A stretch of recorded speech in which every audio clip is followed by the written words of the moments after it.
It's time for Dodger Baseball. Live from Dodger Stadium, Prime Ticket presents the Dodgers as they take on the Chicago White Sox. Hi, everybody, and a very pleasant Sunday and Father's Day to all of you out there as the Dodgers and the White Sox conclude a three-game series, the so-called rubber game. Each game decided by one run, 7-6 for the Dodgers and 5-4 for the White Sox, which brings up the point. If you're going to put money on the line to see a ball game, not a bad idea to come to a Dodger game. They've played 66 games so far this year. 30 of them have been decided by one run. Today it'll be left-hander Chris Capuano with a record of 8-2. He'll go up against left-hander and a young one, Jose Quintana. He is 2-1. We'll get to the ball game. We'll have it all coming up right after this.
Ticket plan ever, the 10-game flex plan. Individual tickets for these games will not be sold to the general public. Only way to guarantee your tickets is with a mini plan. For tickets, visit Dodgers.com/mini plans. Got to get a hold of the Koufax and Scully bobbleheads. With Steve Lyons, Patrick O'Neill, this is the rubber match between the Sox and the Dodgers. And if ever one game at a time is important before this 9-game road trip.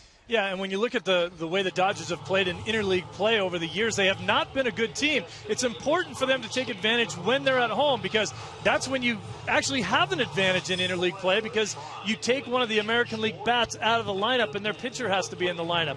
When you go to an American League team, then the National League teams are at a disadvantage. You got to win this series home. You're going to go up to play Oakland, and then it's back down to Anaheim again, so it just keeps on going. Yeah, looking for Capuano for a big bounce back afternoon, a great matchup.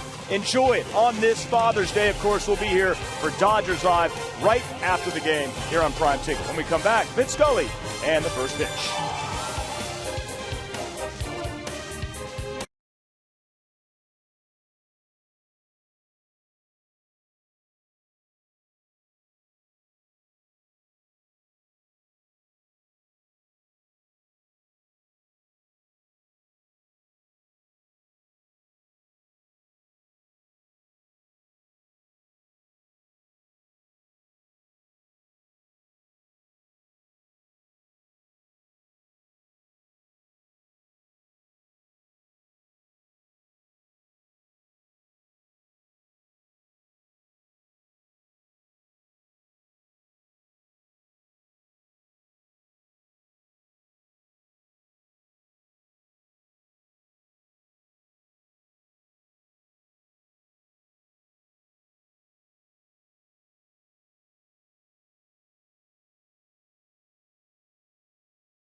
Chipotle Chicken Club combo for just $4.99 plus tax. By 76 Gas, we're on the driver's side. By Club Serrano, get in on the action. Go to sanmanuel.com for details. And by Toyota, check out the full line of fuel-efficient vehicles at your Southern California Toyota dealer. Hi, everybody, and a very pleasant Sunday to you, and a particularly wonderful Father's Day to all concerned. It is an important day for each and every one of us, and the Dodgers celebrated in a rather unique way. Many of the players on the field came with their children, and they threw out, if you want to call it, the first ball. A lot of them kind of rolled to their dads. Jamie Wright had his 3, and he got hugs from them. So a heartwarming way to begin the day. To get a little more serious, in today's game, we're participating in the Home Run Challenge. Every home run in this game raises $20,000 for prostate cancer research. And you can make a pledge. Call 800-798-PURE or go online to www.pcf.org. So Father's Day getting underway, and the rubber game is Robin Ventura, who was a member of this ball club back in 2003 and 2004.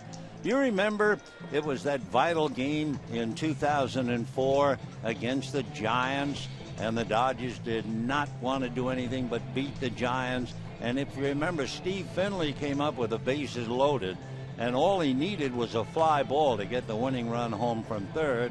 And the Dodgers scored 7 times in that inning to defeat the Giants and move ahead. Well, Robin Ventura was on base and scored one of the runs that day.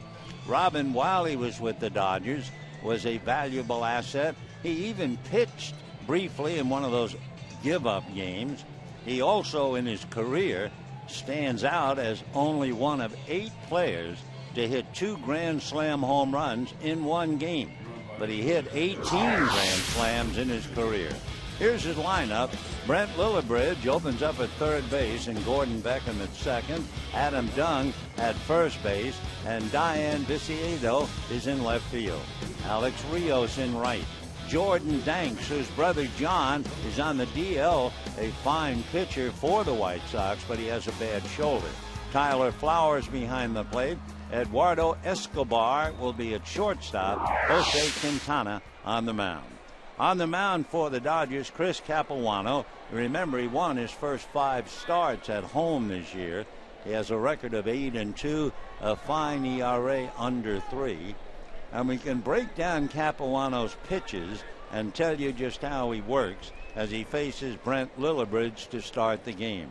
Right-hand pitcher takes on the corner, and he starts off no balls and 1 strike. Lillibridge, a sometimes player, hitting just 185, 2 runs batted in. The next pitch to him is taken on the corner, so Lillibridge finds himself in a hole, no balls and 2 strikes. He's 5'11", 185, out of Everett, Washington, went to the University of Washington and was originally drafted by the Pirates.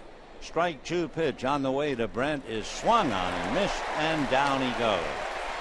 So for Capuano, a good way to start, striking out the leadoff hitter. Here are the Dodgers with the leather. Ilian Herrera, Tony Gwynn, and Andre Ethier in the outfield. Uribe, Gordon, Hairston, Rivera on the infield. Matt Traynor handling Capuano. So with 1 away, Gordon Beckham, the second baseman, right-hand batter, hitting in the 230s. Beckham last night 1 for 5, takes a strike, and in the first game 1 for 4. Though he's 2 for 9 in the series, and he's a very important hitter, trying to set the table for the on-deck hitter, who happens to be Adam Dunn. Capuano's next one runs inside, 1-1. So Beckham waiting, and Dunn on deck. Capuano from the third base side of the rubber. Chris into the windup, and his 1-1 pitch is swung on, hit in the air to right field, and that's going to drop for the base hit. So Beckham goes the other way, singles to right, and that will bring up Adam Dunn. And looking at Chris Capuano and Adam Dunn, for Capuano a little trouble.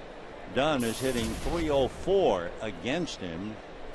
Adam has 7 hits, including 2 home runs against Capuano. So as Adam Dunn stands in at the plate, he has 7 of his 23 home runs against left-hand pitching. The Dodgers load up the right side of the infield, and Dunn waits. Capuano throws to first, and back on the bag is Gordon Beckham. Adam Dunn hitting .346 over the last 8 games, and he has 9 home runs in his last 20 games. Homered, you remember, his first at bat in the series, and that was against Clayton Kershaw. He takes a strike, and the count 0-1. Dodgers move Uribe to the second base side, so D. Gordon is all alone between second and third. The outfield very deep, almost straight away. The strike one pitch, again another throw to first. Capuano, by the way, does a very good job of controlling the running game. He's given up 26 stolen bases, but 20 have been caught. So only a 57% success ratio for enemy runners. Strike one pitch, and Dunn hits a ground foul outside of first, and the count 0-2. Capuano, also being left-handed, looking over at first all the time, has picked off 34. And he has had 5 balks called. Any good left-hander is always shading the balk rule, but he hasn't had a balk call since 2005. That was the year where he picked off 12 runners. So Capuano again going over to first, and once again Beckham back to the bag. Beckham doesn't do a lot of running. He only has 1 stolen base. The fellas who run, Diaz, the center fielder, has stolen 14. He's number 1. So 0-2 the count to Adam Dunn, who has struck out 100 times. Takes very high, ball 1. 1-2 to Adam. He has struck out 101 times while walking 52.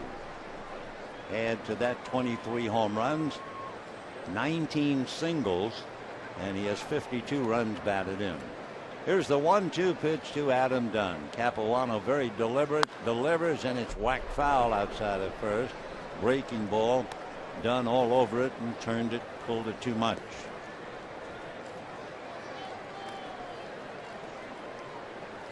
Adam Dunn needs 1 more home run to tie Johnny Bench for 56th place.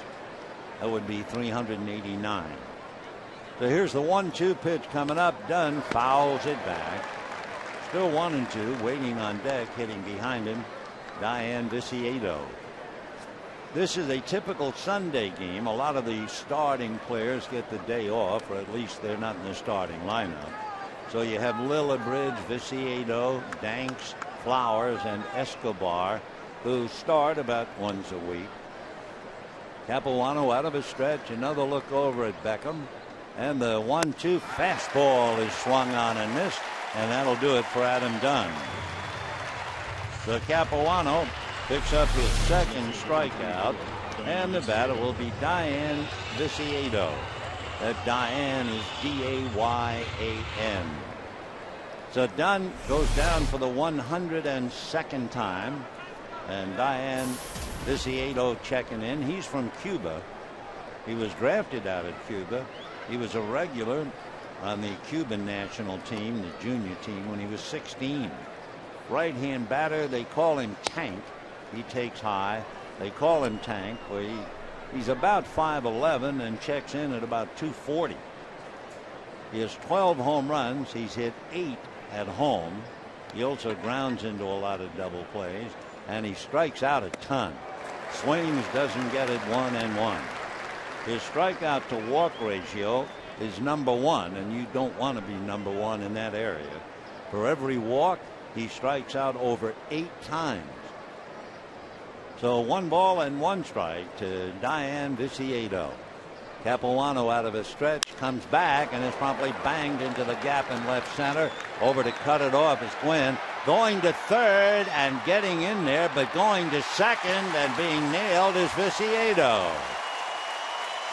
So the Sox run themselves out of the inning as Viciado singles to the gap and is eventually cut down, and at the end of half an inning, no score.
We'll take a look now at Don Mattingly's lineup as we go to the bottom half. D. Gordon at short and Elian Herrera in left. Juan Rivera at first and Andre Ethier hitting cleanup in right field. Jerry Hairston at second base. Juan Uribe at third. Tony Gwynn bats seventh in center. Matt Trainer behind the plate. Chris Capuano on the mound.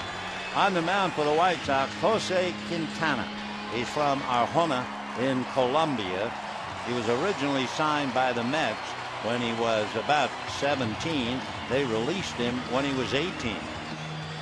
After not pitching professionally in the year that he was released, the Yankees signed him, but that didn't work out, and he finally hooked up with the White Sox. Leading off, Gordon drops a bunt down. Quintana picks it up and left-hands it to first in time for the out. But Gordon tries to bunt his way aboard and is nailed. One out, and Elian Herrera will be coming up. A couple of notes about Quintana. He's very effective against left-handers. On the road this year, his earned run average is 1.2. He really gives the bottom part of the lineup a very bad time. He has been hit hard, however, in the month of June. The middle of the lineup is the reason. The left-hander looks in now to work on Herrera. Jose into the windup and delivers, and that's a strike. Herrera, as always, showing bunt. 0-1 the count. In the last start that Quintana made, 3 of the first 6 hitters he faced, leading off innings, got on base. That hurt him last time. He misses away. 1-1 the count. Jose Quintana is truly a rookie. He was in Double-A ball. They brought him to Triple-A, but he didn't pitch there. They brought him up to the big league. Herrera fouls the pitch away. At 23, he comes into this game with a great ERA of just 1.9. His status on the ball club is questionable. They're thinking about sending him back, but John Danks, a premier pitcher, out with a bad shoulder. John's brother Jordan is out there in center field. Here's the 1-2 pitch coming up. Quintana hesitates, now over the top, drops it a little low, and the count 2-2. Quintana is listed at 6 feet. He looks taller than that. Checks in at maybe 170 pounds. 2 balls and 2 strikes the count. Basically fastball, curveball, changeup. Comes with the curve, and that's promptly hit into left field for a base hit. Over to get it and get it back in is Viciado. So Herrera a single to left field, and the batter will be Juan Rivera. baseman, number 21, Juan Rivera.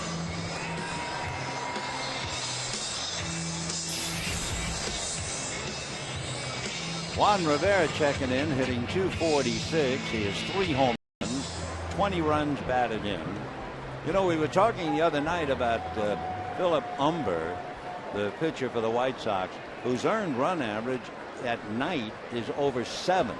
I mean, that's out of the league, over 7. Well, today, both pitchers are extremely successful in the daytime. The pitch to Rivera is low, ball 1. The opposition against Quintana is hitting .063 in the daylight.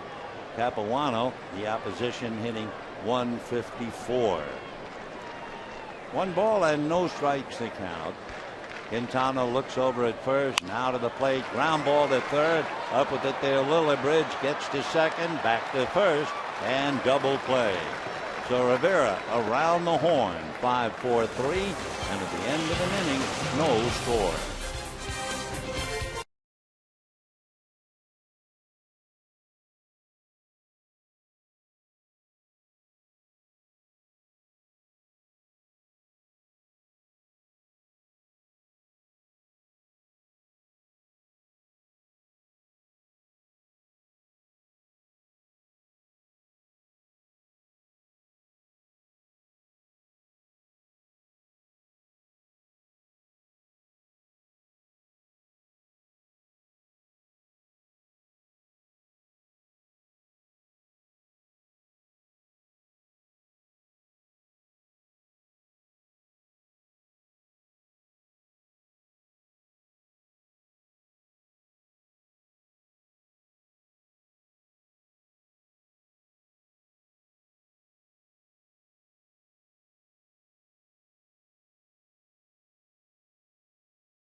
Dodgers, Alex Rios, followed by Jordan Danks, and then Tyler Flowers. Alex Rios, in looking at the first 2 games, hit for the cycle, but it doesn't count. What happened was in game 1, he had a double and 2 home runs, and then in game 2, he had a single and a triple. Then later on, struck out and grounded out. So Rios swinging the bat very well. Right-hand batter takes a strike in the count 0-1. Alex, the big fella, 6'5", about 195, from Puerto Rico, and a first-round pick of the Toronto Blue Jays. Does not usually waste his time around the plate, and he's after the next one and hits it foul. He averages maybe, well, statistically, a little more than 3 pitches per at-bat. He rarely swings and misses, which makes him very interesting. His first year with the Jays, his best year, he hit 24 home runs. He has 8 as he stands at the plate. Capuano's fastball is high, 1-2 to count.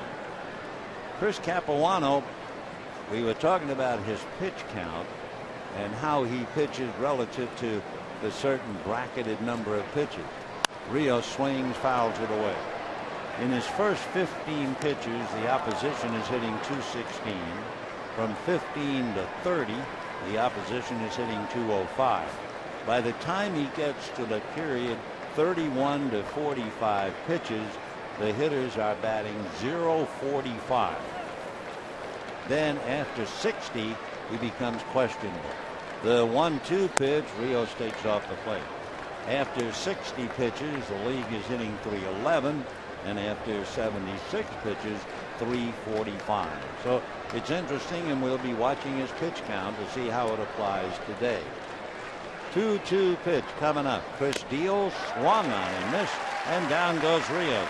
Capuano now has 3 strikeouts with 1 out in the second inning. That heater, the so-called heater, the good fastball, takes care of Rios. For Rios, he does not strike out. Wow, he had great numbers. About 250 plate appearances and only 30 strikeouts. So it took a pretty good fastball to get it by Alex Rios. The left-hand hitting Jordan Danks promptly singles into right field on the first pitch. So Danks, his brother's on the DL, reached Capuano with a single.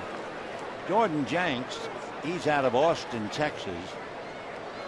He's considered the best defensive outfielder in the White Sox organization. He's got an excellent arm.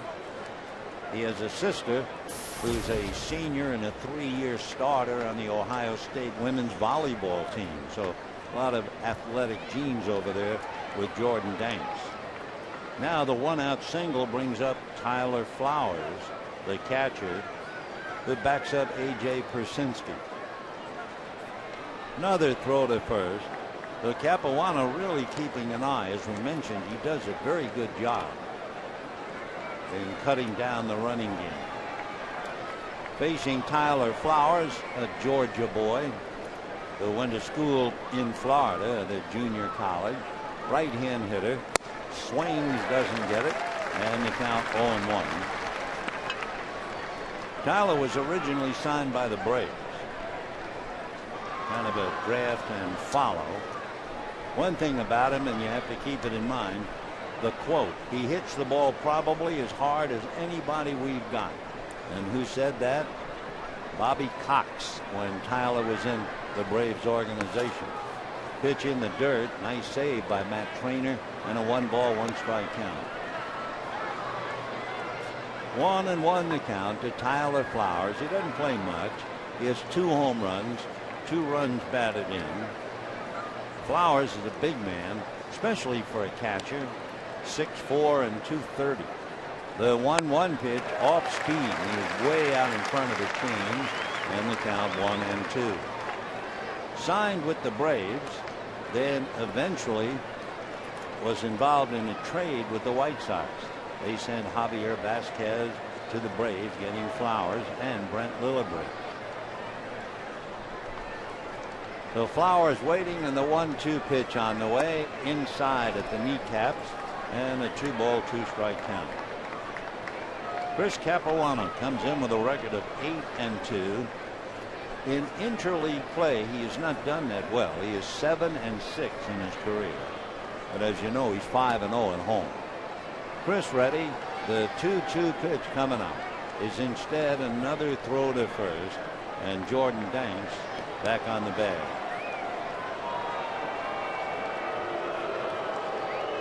Danks has 1 stolen base, but Capuano doesn't care how many stolen bases you have coming in. He's trying to make sure you'll not get any today. Left-hander ready. There goes the runner, and it's fouled away. So with 1 out, Danks going, and Flowers fouls it. On deck, Eduardo Escobar. So Flowers backs out, checking with Joe McEwing in the third base coaching box. We're not going to see the White Sox again. We've seen them for the last 5 years.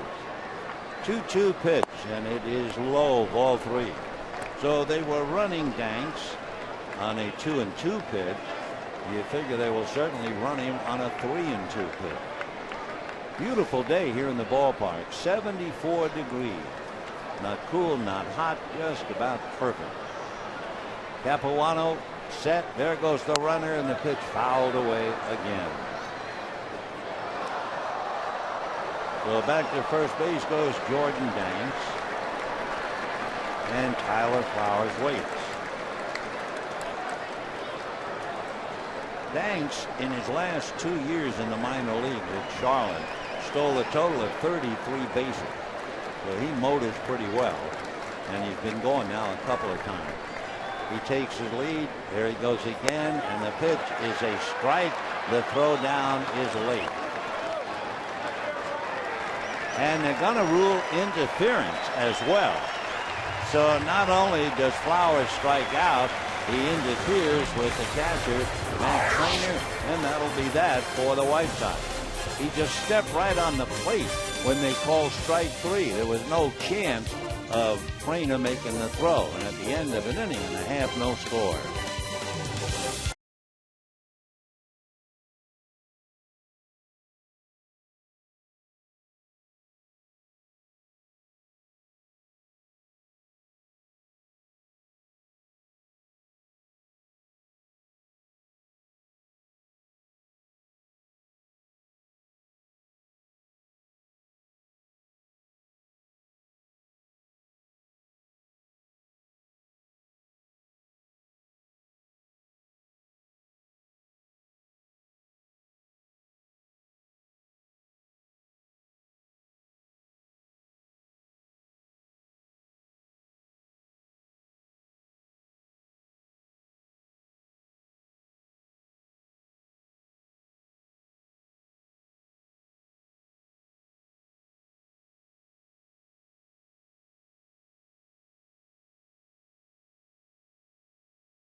They had a runner cut down trying to get the second on a base hit to end the first inning, and then Tyler Flowers, when he is called out on strikes, steps immediately on home plate, going back to the dugout. That's ruled interference, of course, and that ends their second inning.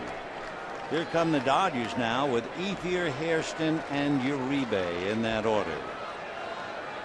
No score, bottom of the second inning. The Giants have taken a 1-0 lead in Seattle, and the pitch to Andre is outside, ball one, 1-0.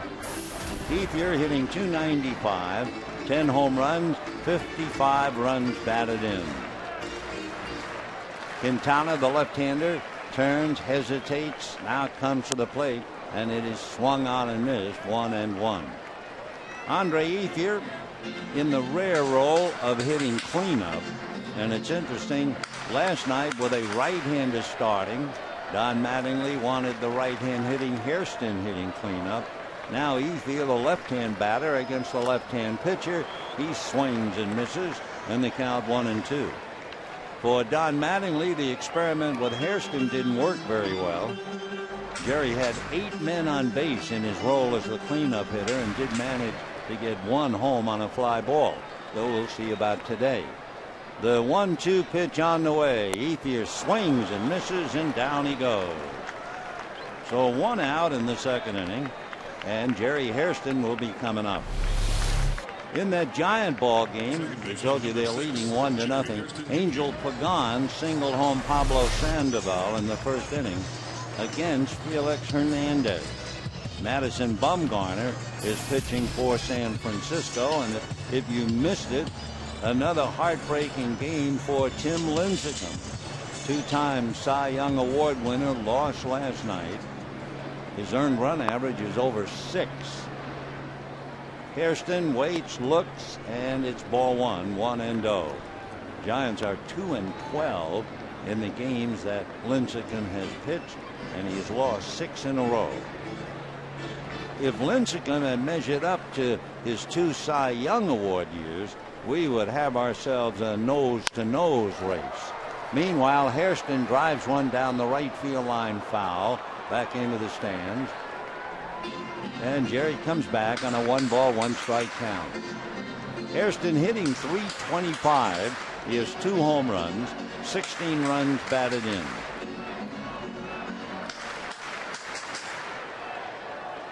Jerry back in and waiting. Quintana both feet on the rubber. Now the left-hander comes over the top, drops it in there for a strike. The 1-2 the count to Quintana, working on Jerry Hairston. Juan Uribe on deck. Here's the 1-2 pitch on the way, and it's swung on, ground ball wide to third. Lillibridge up with it, gets it over to Dunn. And we have 2 down in the second inning, and Juan Uribe coming up. Coming to the plate, third baseman. You always think of Uribe as the fact he played for the Giants, but Juan actually spent over 5 years playing for the Chicago White Sox. He was originally drafted by the Rockies, and Uribe figures in an interesting streak. Remember back, well, it's almost 6 years. September of 2006, the Dodgers hit 4 consecutive home runs. The most dramatic moment against San Diego. Uribe takes a strike. Well, when Uribe was with the Chicago White Sox, they had 4 home runs in a row. That was back in 2008. And Juan Uribe was the guy who hit the 4th home run of the 4 consecutive. So Juan Uribe with a 1-ball, 1-strike count. Swings, fouls it back, 1-2. Since Adrian Beltre left, and that would be back in 2004, Dodgers have had 30 different third basemen, and they're hoping Uribe will be the answer. The 1-2 pitch on the way, foul back. Interesting when you look at the infield, the way it has been dragged, there is a patch of sunlight leading towards second base. It really stands out. Here's the 1-2 pitch, and Uribe fouls it away. It's almost a welcome, come hither to second base kind of a sign. It is there for all to enjoy. We have 2 down. We're in the bottom of the second inning. No score in the ball game. And Uribe back up. Quintana turns, hesitates, and the 1-2 curveball is swung on and missed. He strikes out 2 in the inning, and at the end of 2, White Sox nothing and the Dodgers nothing.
The Dodgers and the White Sox.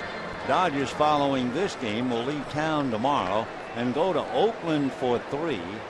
then come back down to Anaheim to play the Angels, and then, believe it or not, go back up to play San Francisco. Though apparently they couldn't schedule Oakland, San Francisco back to back. So into the third inning we go. Eduardo Escobar takes a strike and the count 0-1.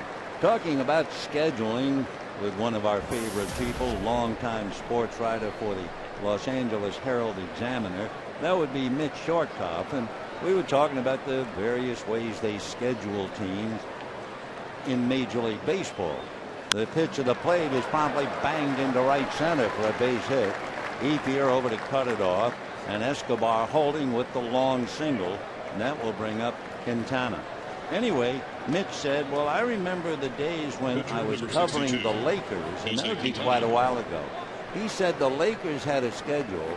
They played a night game in Los Angeles, followed by a night game in New York, followed by a night game in Los Angeles. Now, that's a tough trip, especially going east. Lakers play a night game here, lose 3 hours, and then sleep all day, try to, and then go play at night and then come all the way back. The pitch of the plate is fouled back by Quintana. Escobar at first, marking the 4th hit for the White Sox. No score in the third. Quintana looking down to Joe McEwing to see if the bunt is still on. Quintana has had just one at bat and he struck out. Escobar inching off the bag, held on by Rivera. Capuano ready, comes to the plate. The bunt is down. A little collision at home plate. The throw to first not in time. Down to second base, however, goes Escobar. So the sacrifice goes in the books. Escobar is at second, and the batter will be Brent Lillibridge. By the way, out there at second base, Eduardo Escobar, his first major league hit was all the more memorable. It came against the great Justin Verlander. So Escobar has appeared briefly a couple of times, hasn't done anything, but now singled. Quintana is able to get him up to second base. And the batter now is Brent Lillibridge, who struck out in the first inning. Capuano set, ready, and delivers off-speed pitch that's fouled away off to the right. Big change. No balls and one strike to Brent Lillibridge. Graduated high school with a GPA of 3.7. 10 years ago, he helped the USA team to a silver medal at the Pan Am Games. When he was at the University of Washington, he majored in anthropology. Right-hand batter hitting 182, and the strike one pitch is a line drive right at second base, handed by Hairston. No further play. So I would say at this early juncture, Capuano is not fooling anybody, but he's getting along. You know, Thursday the 28th, the Dodgers and Mets, and the first 50,000 fans with tickets receive their very own Eric Harros bobblehead. Compliments of Pizza Hut. For tickets, visit Dodgers.com/promotion. So a runner at second. The second out is a line drive. And here's Gordon Beckham, who singled to right field in the first inning. No score in the third. White Sox no runs, 4 hits. And the Dodgers no runs, 1 hit. Gordon, right-hand batter, pinwheeling the bat around and around. Out of the stretch goes Capuano, and the left-hander delivers. Fastball swung on and missed. 0-1. So Gordon Beckham waiting while Matt Trainer goes out to talk to Capuano briefly. Escobar at second with 2 out, no score. Third inning. Beckham has struggled last couple of years. He's hitting .236 right now. Strike one pitch is a fake. There's nobody covering him at second base. Escobar doesn't play a lot except late in games. So he is 1 for 1 in stolen bases. And of course, the entire left side of the infield is so deep, you can bet he's thinking about coming over. Here's the strike one pitch on the way, swung on and fouled back, and the count 0-2. No runs, 4 hits for the White Sox. No runs, 1 hit for the Dodgers.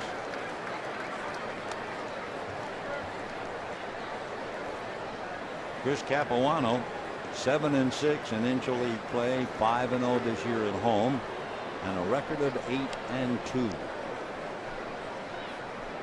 Chris at the belt, and the strike 2 pitch on the way, very high, ball 1. Beckham is 6 feet. But Chris Capuano doing a remarkable job, especially when you realize he's had 2 Tommy John surgeries.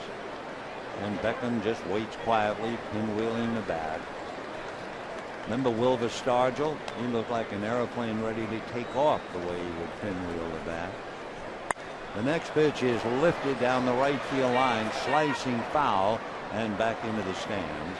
So it's still 1-2 to count to Gordon Beckham. Eduardo Escobar goes back to second base.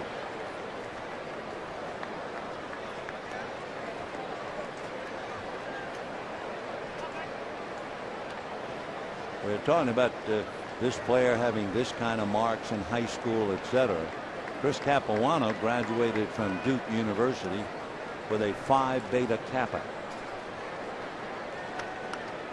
He was also the valedictorian graduating from high school. Here's the 1-2 pitch. Chris delivers just inside. 2 balls and 2 strikes the count. Gary Darling is the plate umpire. Gary has been umpiring 26 years now. He was born in San Francisco. 2-2 the count. Capuano ready.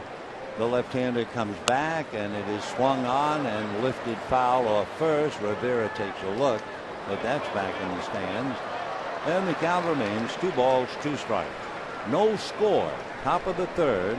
Sox had 2 base hits in the first inning, but Viciedo was cut down after a base hit sent the runner in front of him. Beckham to third. They got Viciedo trying to go to second.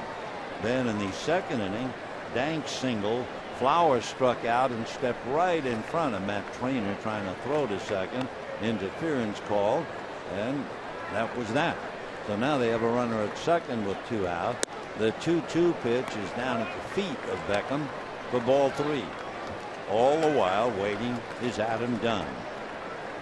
Adam Dunn, 7 of his home runs come in the first inning. Well, he struck out in his first inning at bat today. 3-2 to count to Gordon Beckham. Right hand hitting second baseman, in and out of the box. He got some rather admirable words from a fellow who gets all the respect in the world, and that's Paul Konerko, who said Beckham has done a tremendous job fighting adversity. 3-2 pitch to Gordon is taken low and away, ball 4. And now here comes Adam Dunn. So in the inning, Escobar singled. Quintana sacrificed him. Lillibridge hits a line drive right at Hairston, and Beckham walks. So Dunn 0 for 1 checking in. As we mentioned the first time, Dunn with 7 hits and 2 home runs, hitting .300 against Capuano. So big Adam, 6'7", somewhere around 270 pounds, checks in at the plate. As big as he is, because he strikes out a lot, and he climbs in now and swings and misses, 0-1. Dunn with 2 out and runners in scoring position, and it doesn't really get much tougher than that. Yes, he has 23 home runs, but with 2 out and runners in scoring position, he is hitting .130. He has 3 hits and 23 at bat. Capuano trying to wiggle off the hook here against Dunn. Right side of the infield is loaded up. Uribe is all alone on the left side now. Strike one pitch, sidearm, swung on and missed. So Capuano dropped down a little bit. 0-2 the count to Adam Dunn. Dunn with his 23 home runs, 7 against left-handers, trying to come back after a disastrous year last year, where he struck out 199 times in 2010 and 177 last year. He takes off the plate, and that runs the count 1-2. The old story, however, if you make a mistake. 2 on, 2 out, third inning, no score.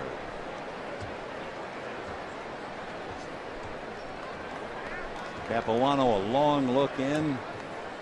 The big Texan, Adam Dunn at the plate. And the 1-2 pitch coming up. Capuano very deliberate, backs off the rubber and wants to talk to trainer. Timeout. Adam Dunn, even though he strikes out a lot, he also is at the plate for a while. He averages 4.5 pitches. He'll need at least 4 now. However, he swings and misses an awful lot, over 60% of the time. But again, you just have to handle him with care. 1-2 to count to Adam Dunn. Escobar and Beckham out there on the lines. And with 2 out, a 1-ball, 2-strike count. Capuano ready, and here he comes. Check swing on a pitch down and away. No swing, says Jerry Meals. And the count 2 balls and 2 strikes.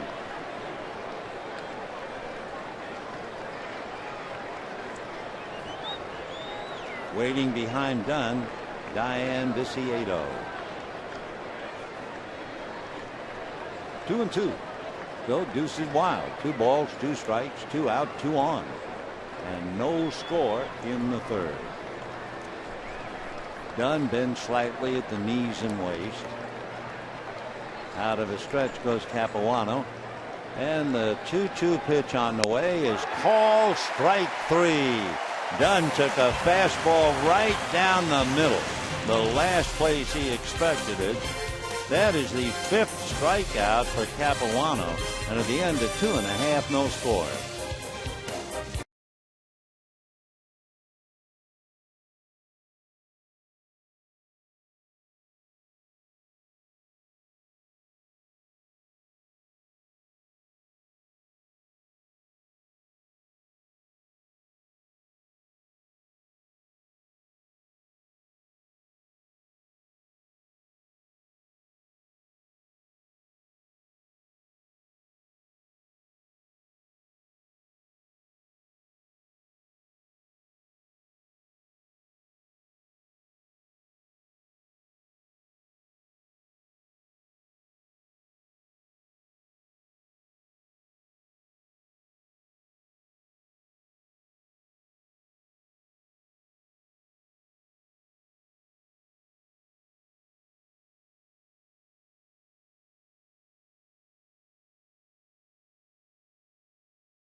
Quinn Jr.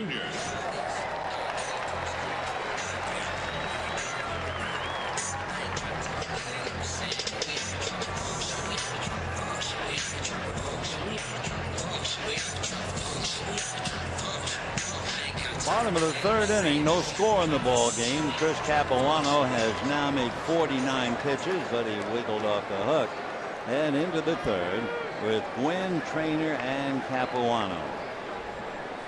Tony has a look at his strike, hitting .259, 0-1 to count. Gwynn patrolling center field. Quintana into the windup. The strike 1 pitch swung on and foul back. And the count now 0-2. 2. Gwynn, who likes to bunt, especially to drag. However, we have Big Gun very deep at first, and with 2 strikes, they're certainly not expecting the bunt here. Tony waiting, and the left-hander ready and delivers. Check swing on a pitch down and dirty, and new one put in play. 1 ball and 2 strikes. No score, bottom of the 3rd. The next stop for the Dodgers in Oakland against the Oakland A's.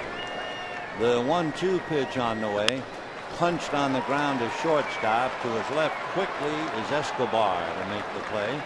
So Gwynn taps to short, and we have 1 away. A reminder, Hello Kitty Night at Dodger Stadium is back by popular demand.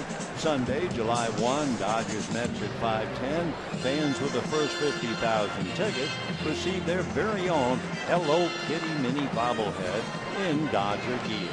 For tickets, visit Dodgers.com/promotion. 1 away, and here's Matt Trainer doing exceptionally well as the backup catcher. Matt takes off the plate. Ball 1, 1-0. This game is tough enough to play if you play every day. A theme song is certainly, if you don't play, you can't play. But Matt's hitting 300, and he hits one in the air to left field. A little bit of a late start out there by Viciedo, but he apparently had it all the way. 2 down. Which reminds you, I guess it's a bit of a hazard coming to Dodger Stadium and playing your first game here in the daylight. Viciedo, Danks did not play in the first 2 games at night, and they finally take the field and they look into the wedding cake, so it can pose a bit of a problem. Even for Dodger outfielders, you have to turn the clock back to the 1966 World Series, Dodgers in Baltimore. And the Dodgers veteran center fielder and a good one, Willie Davis, had all kinds of trouble in the sunlight. Capuano swings, doesn't get it. 0-1 the count. Quintana has 2 strikeouts, and Capuano has 5. No score in the 3rd. Now the strike 1 pitch on the way. Capuano fouls it off. Last night, by the time we got to the 3rd inning, it was a 4-4 tie. And in the first game, by the time we got to the 3rd inning, it was 3-1 Chicago. Now the strike 2 pitch is swung on and missed. Down goes Chris and the Dodgers. 3 strikeouts for young Quintana, who has retired the last 7 in a row, and we have no score.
the votes are in.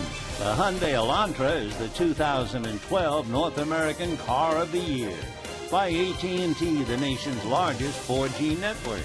AT&T, rethink possible. By CarMax, start the search for your next car at CarMax. Start here.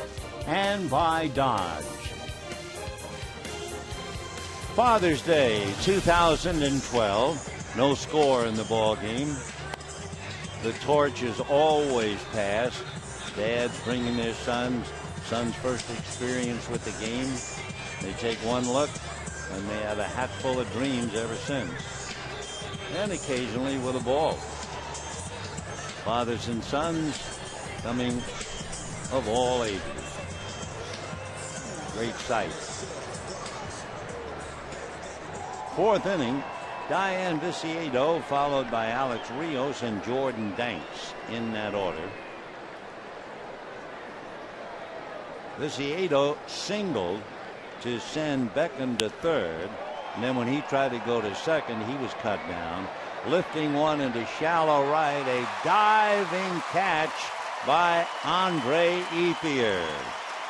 There was a lot of hesitation because I think Hairston was having trouble in the bright sunlight, and Ethier had to come out of nowhere to help out.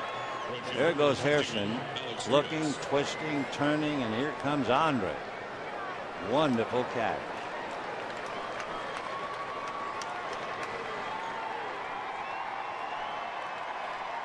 Catch it and hold it. That's the other part of it. So a nice play, and Viciedo flies to right. One down in the fourth, no score. And here is Alex Rios, struck out first at bat. Strike. We were just thinking during the commercial, sitting here talking to the folks in the booth. We certainly expected a big pitching duel between Chris Sale and Clayton Kershaw. So did everybody in baseball. That turned out to be a 7-6 game. But it would be just like baseball to give you the pitching duel between Jose Quintana and Chris Capuano. 2-1 the count.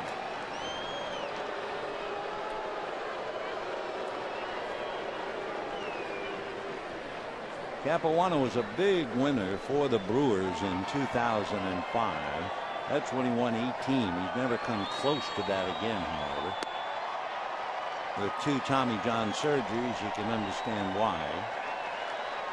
Chris is 34 years old.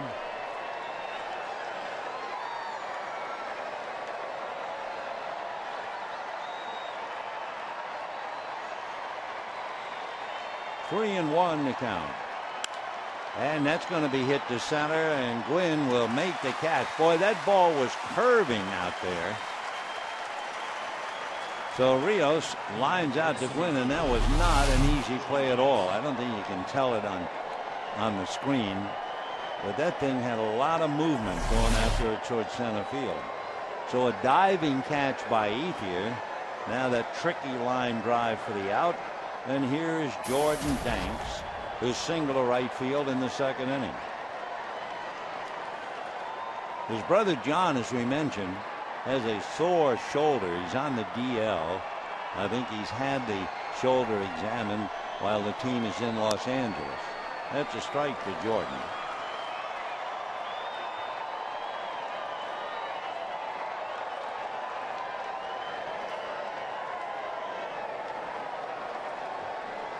Danks, 25 years old,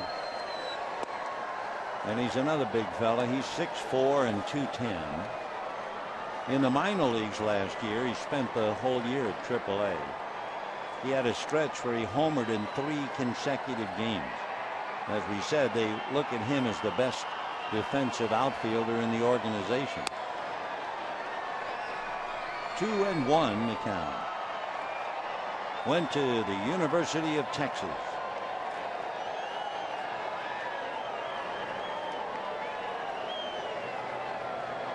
Two balls and one strike to Jordan Danks. 2-2.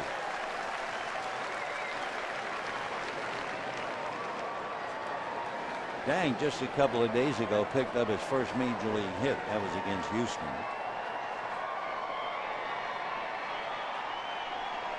2-2.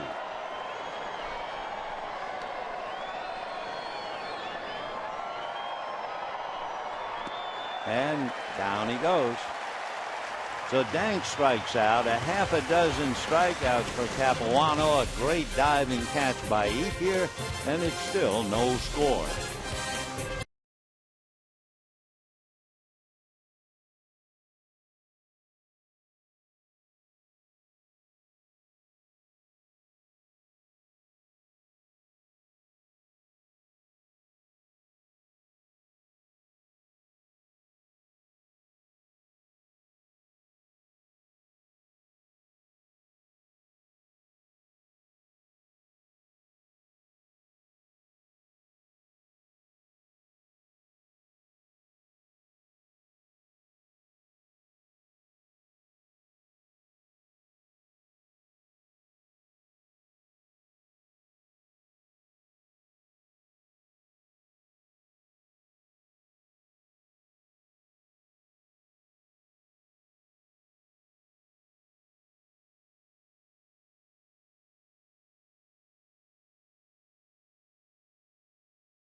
Old one to look forward to Miller time later in tonight's game. Brought to you by Miller Lite.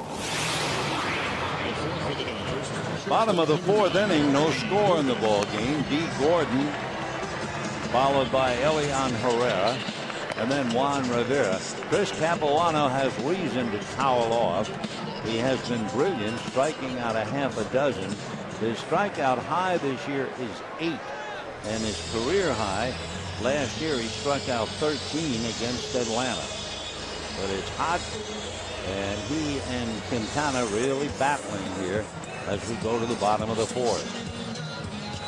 D. Gordon, then Herrera, then Rivera. Dodgers have just one hit, a single by Herrera in the first inning. That brings up the fact last year, last night, the Dodgers completely stopped. Remember? Billingsley singled in the fourth inning, leading off, and the Dodger offense was never heard from again. They did not get another base hit.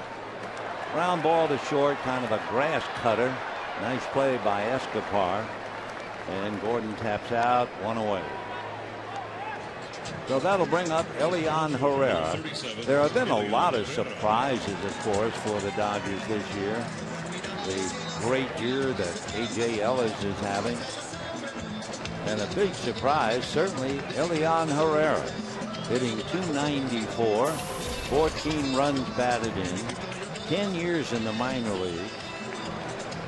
Before the Dodgers called him up, he was doing very well. He was hitting .350 in Albuquerque, but you always hear the refrain, yeah, everybody hits .350 in Albuquerque, but Herrera probably bangs it up the middle, and he's 2 for 2.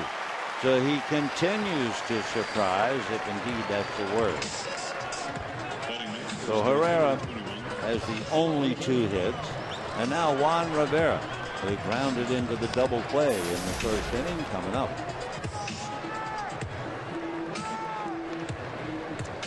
Rivera had been playing this game professionally since he started with the rookie league with the Yankees back in 1998. Juan will be 34 July the 3rd. His high in home runs 25 3 years ago with the Angels. There goes the runner. The pitch is high. The throw got him. So a nice throw by Tyler Flowers. I remember reading that he has a very good arm, and he certainly shot down his man Herrera.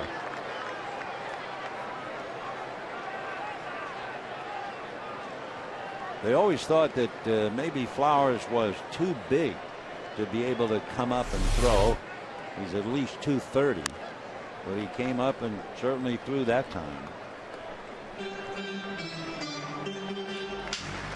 So a nice play by Tyler Flowers, erasing Herrera.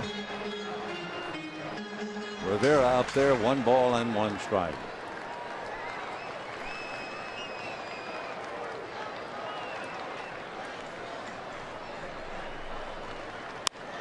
And now a flare and a great tumbling catch by Gordon Beckham. Oh, what a play was that.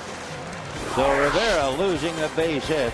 Beckham reaches, snares, goes down, and promptly goes head over heels.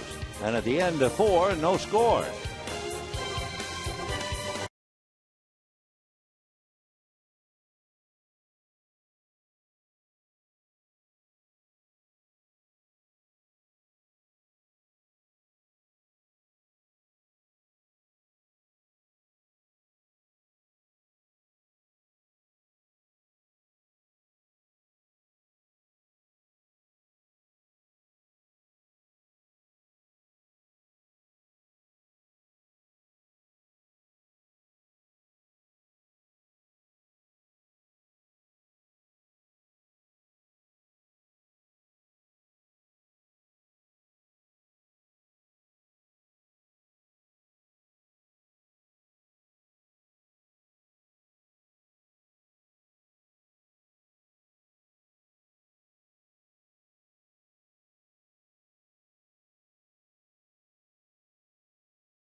As part of the celebration for the World Cup in Los Angeles that summer, Dodger Stadium hosted 3 of music's biggest voices. They were these famous singers, and they were coming together, and it was really new as far as their genre of music. You understood the magnitude of the World Cup when suddenly you see these 3 tenors come on stage, and this isn't just a local event, this is worldwide.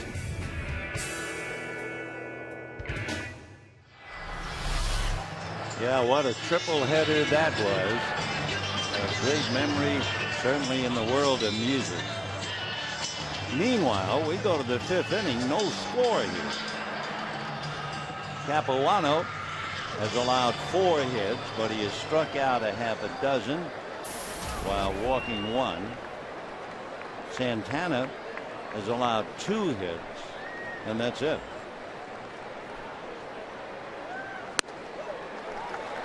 Tyler Flowers, who made the good throw to nail Herrera up there. He struck out and then, remember, stepped on home plate on his way back to the dugout. Trainer never could get a good throw off. Interference ruled. It was unintentional. You could tell he was pretty startled. 0-2 the count, which brings up a point about Capuano. He's gotten the first pitch for a strike to all but 1 White Sox batter. That makes it 15 out of 16 first pitch strikes. The only time he was burned by a hit on the first pitch, Jordan Danks singled. That was in the 2nd inning. 1-2. Remember when the game first started, if you were with us, we were talking about the pitch count on Capuano, how good he is from 1 to 15. He's even better from 31, etc., etc. Now he's in a trouble zone. That's a strike. So for Flowers, I think that's strike 3. Yeah. So as a catcher, you would certainly figure he knew the count, but they had to break the news to him, or maybe he thought it was low.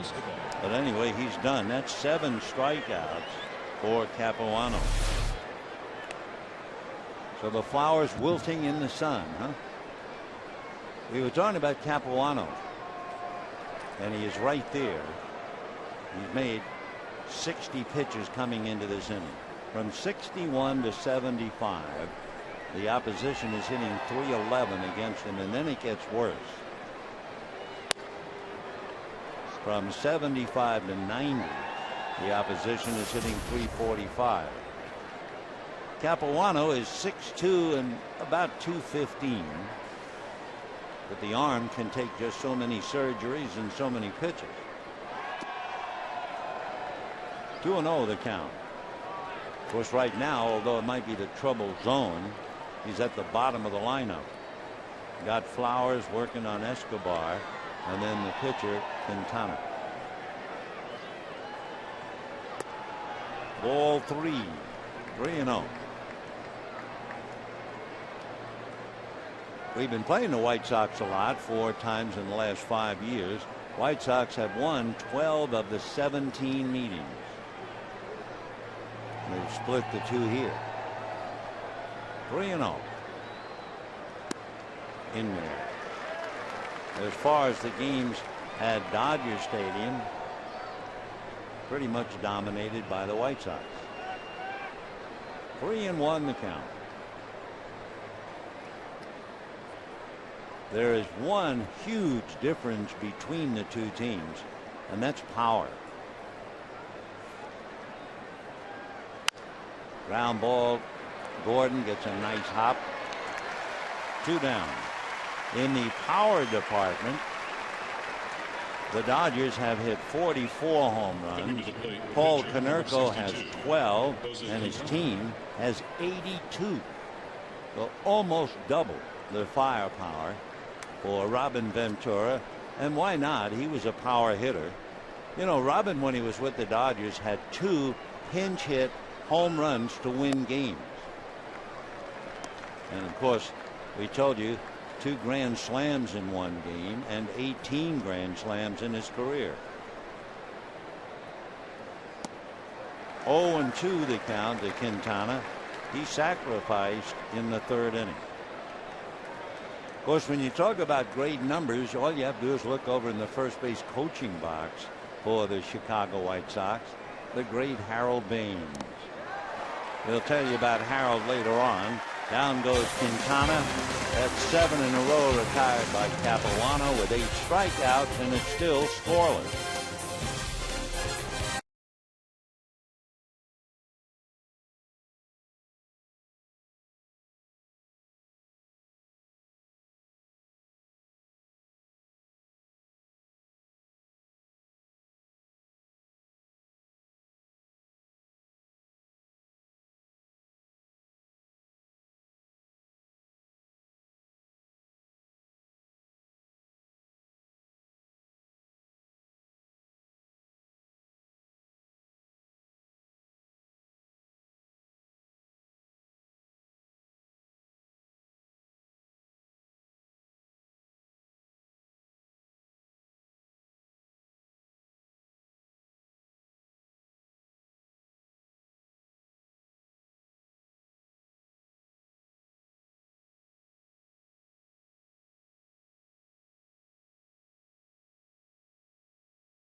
Two left-handers, the 23-year-old Quintana, the 34-year-old Capuano.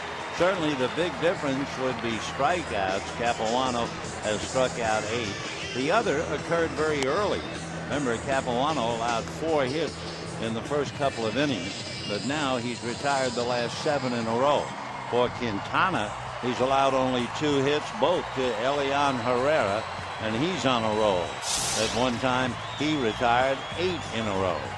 So we have ourselves quite a duel, and Quintana now ready to pitch to Andre Ethier, Gary Hairston, and Juan Uribe. When you are pitching to Andre Ethier, as Quintana is ready to do, you have to really be careful early in the count. When Andre goes after the first pitch, he's hitting .500. And ball 1. When he has a 1-ball, no strike count, Ethier is hitting .407. However, and you don't have to worry about it now, but if the count against Ethier goes 0-2, chances are he'd strike out. 1-1. So Andre hitting .294, 10 home runs, 55 runs batted in. The 1-1 count, he's hitting .350. Waiting on deck, Gary Hairston.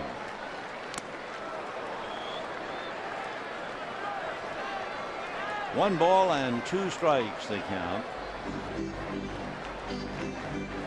Jose Quintana from Colombia, originally signed by the Mets. Dodgers will have the Mets here on the 28th. And down he goes. So it's been tough. Don Mattingly tried to gamble, I guess, and I'm sure it was well thought out. He had Hairston hit cleanup against a right-hander, and now he has Ethier hitting cleanup against a left-hander, and he has struck out twice. Interesting, though, you look at something that you would say, well, that's obviously wrong, but I guarantee you, if you talk to Don, he would have a full, logical, and complete explanation of why he did it. Here's Hairston, grounded to third in the second inning. 0-1.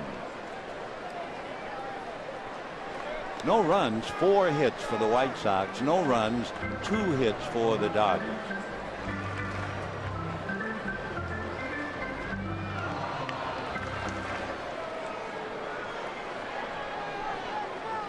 We've had 12 strikeouts in the game. Capuano has 8. Santana has 4. Interesting, in the White Sox plan of things, they thought Quintana was just going to be called up, make a couple of starts. John Danks would come back, and then he'd go back to the minors. Instead, he's battling for his 3rd win. 2-1.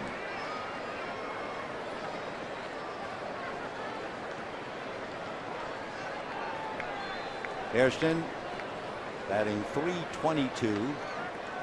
2 home runs, 16 runs batted in. And a big chopper to short, backhanded by Escobar. 2 down. So here is Juan Uribe.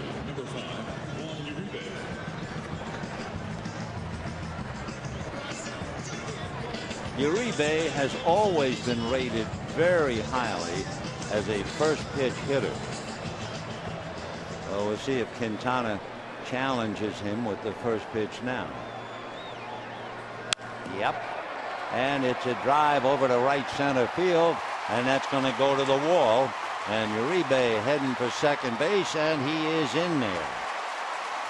So every now and then you have a note and you stick it in your mind, and then it shows up. Uribe's the first ball hitter. Boom. Double. And the batter will be Tony Gwynn. That is only the Dodgers' 3rd hit, and it also gives them their first man to reach second base. So Uribe with 2 out, Gwynn trying to pick him up.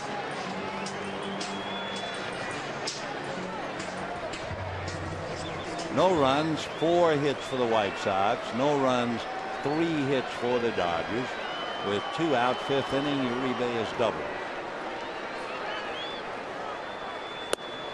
And ball 1. After Gwynn, Matt Trainer. Uribe coming up with his 6th double.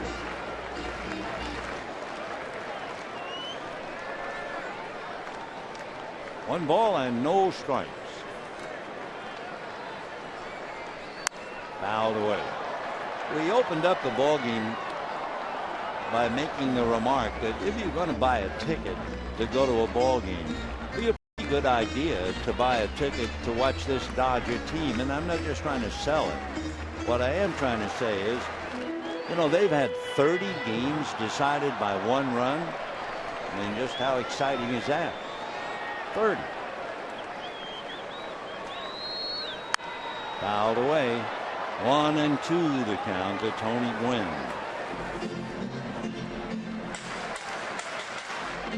And looking closely at what Tony Gwynn has done, he's hitting .245 against left-hand pitching. Light breeze blowing out to right field.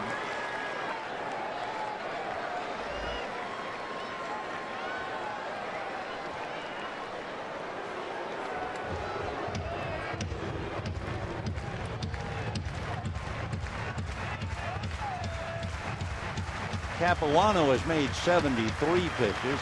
Coming into this inning, Quintana had made only 37. In the dirt. Nice save by Tyler Flowers.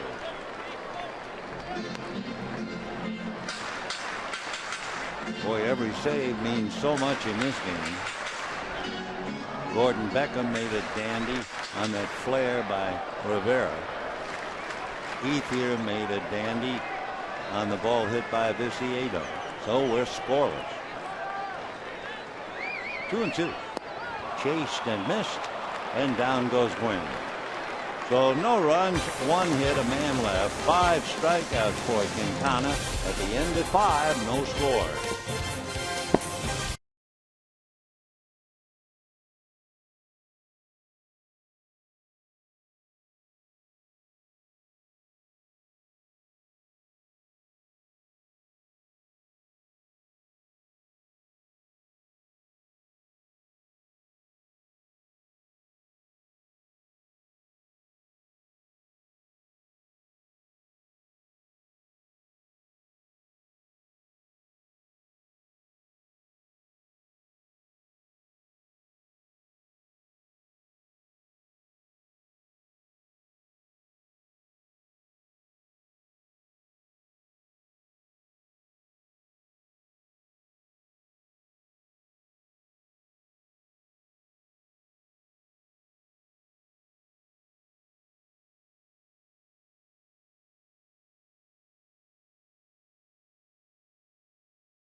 '62, and on this day it kind of summed up what kind of a club they had.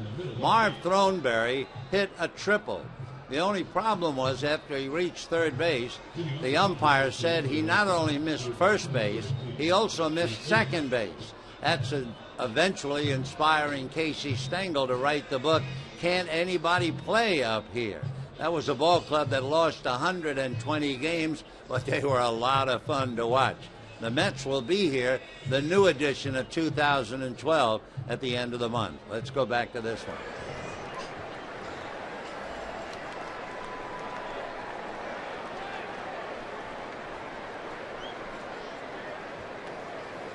Capuano ready to work the 6th inning. And Brent Lillibridge, a third baseman, takes a hook for a strike. 0-1. Casey Stengel had talked about Marv Throneberry. He said we were going to give him the most valuable trophy, but we were afraid he'd drop it. The New York Mets.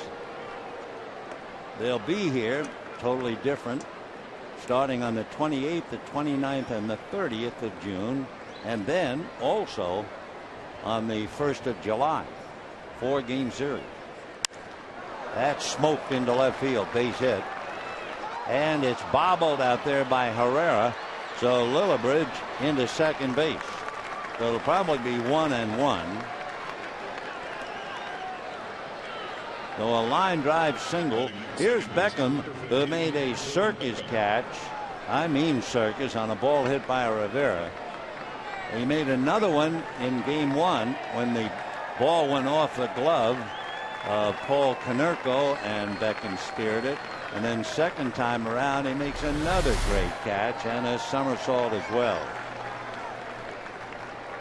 1-1 for Lillibridge. Single to left, error charge to Herrera. And Beckham, Dunn, and Viciedo trying to pick him up. Ball 1.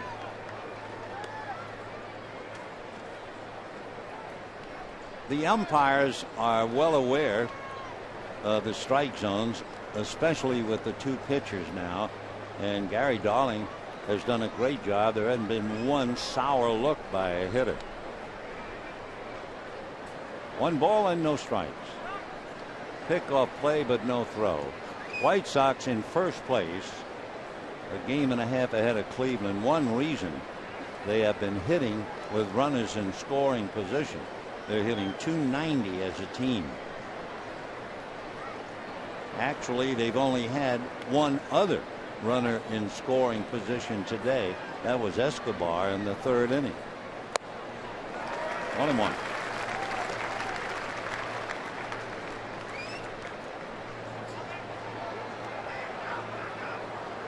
No score, 6th inning. Capuano and Quintana, final game of the series, final game of the homestand. 1 ball and 1 strike. Gordon to the bag but no throw. Anything to make Brent Lillibridge think a little bit. Anything to try and take a step away from him that might pay off at home plate. Beckham single to right and walk. 1 ball and 1 strike. And he hits it the other way. Nice bit of hitting. He might be out, but he's done his job. He's moved his man over to third, and you bet they appreciate that in the dugout. It just looks like 4-3, but it was anything but, and the players know it. So a nice bit of hitting. A go-ahead run now is at third with 1 out, and Adam Dunn, the batter. Capuano, by the way, has 1 wild pitch. Dunn has struck out twice. Adam has 2 sacrifice flies. The infield, as usual, deep on the right side with 3. Ground foul, 0-1. Dunn struck out with Beckham at first in the 1st inning, and he struck out with 2 men on in the 3rd. Now he has a runner at third and 1 out, trying to pick up his 53rd run batted in. No score. We've had a dandy here in the 6th.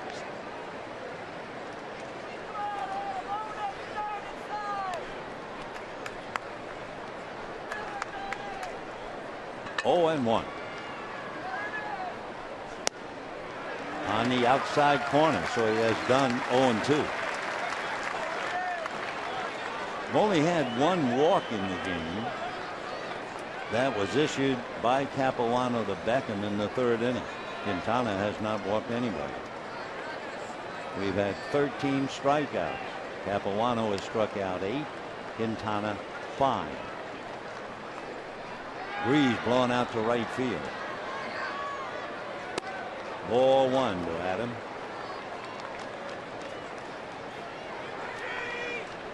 Dunn is a very expensive player. Of course, he's merited that. He's had 4 years in a row at Cincinnati where he had 40 or more home runs.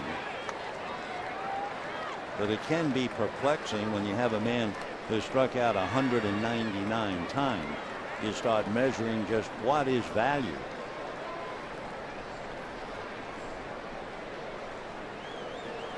One and two the count to Adam Dunn. Big crowd, very quiet. We have around 50,000 here. In the dirt. Nice block by Trainer. That saves a run. Matt moving to his left. Blocking. Make sure. Push it out in front of the plate. Keep the play in front of him. Sounds easy. Anything but. 2 and 2 to Adam Dunn.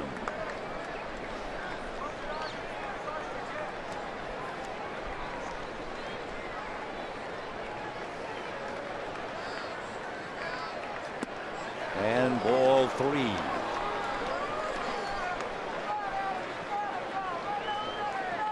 With the 103 strikeouts, Dunn has walked 52 times, and you have Diane Viciedo hitting back on him. 3 and 2 with 1 out, runner at third. So I say, what is the value? He has struck out 3 times, 0 for 3. And the batter will be Diane Viciedo. Remember Mark Reynolds with Arizona? He had to be such a frustrating player to have on your team. I mean, sure, he could hit the ball a country mile, but he would strike out, it seemed, all the time. The Dunn now has struck out 104 times in 65 games. That's ball 1 to Viciedo. 9 strikeouts, by the way, too, for Capuano.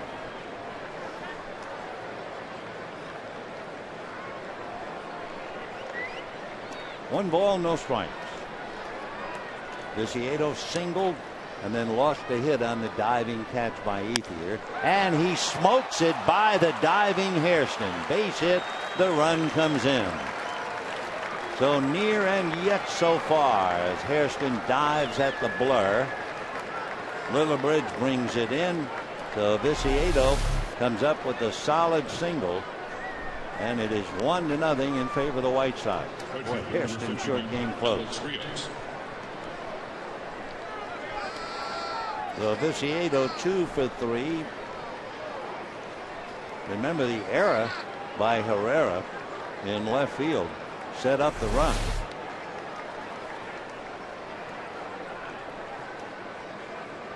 So here now is Rios. You know, if you look at the inning, or let's put it another way, if you don't look at the inning and you just say, well, the White Sox scored in the 6th, but Lillibridge singled to left. If Herrera handles the ball cleanly, Beckham's ground ball is at least a force play. Then Dunn strikes out. And that's going to be lifted to shallow right. Here comes Ethier, and he makes another diving, sprawling catch to take a hit away from Rios. However, the Sox get a run. 1 run, 2 hits, 1 error. Ethier a second marvelous play. It's 1-0 Chicago.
Gotten even tougher for the Dodgers, down 1-0, and it'll be Trainer followed by Capuano and then Gordon against the left-hander Santana, who has done so well limiting the Dodgers to just 3 hits and no runs. Trainer flied to left field in the 3rd inning. A good bunt. There will not be much of a play. So Matt Trainer fools them. You don't expect veteran catchers to bunt, and that's exactly why he laid it down, and it was a dandy. So Trainer bunts. Now Capuano coming up. So Matt high stepping it across the bag. Now, of course, they look for the bunt with Capuano, and he's showing it. Capuano has 9 sacrifices. He's the best on the team, and make it 10. Boy, is he good. He could open up a school. How to bunt by Chris Capuano. Watch Capuano dropping to his left knee to make sure he's looking at a strike, and then tilting the bat and dropping a poached egg on toast and moving his man along. So Trainer at second, representing the tying run with 1 out. Gordon and Herrera trying to pick him up.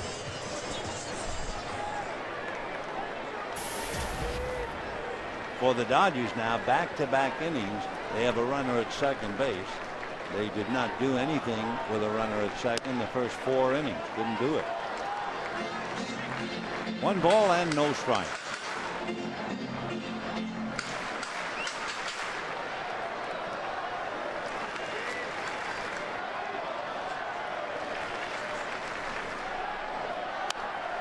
One and one.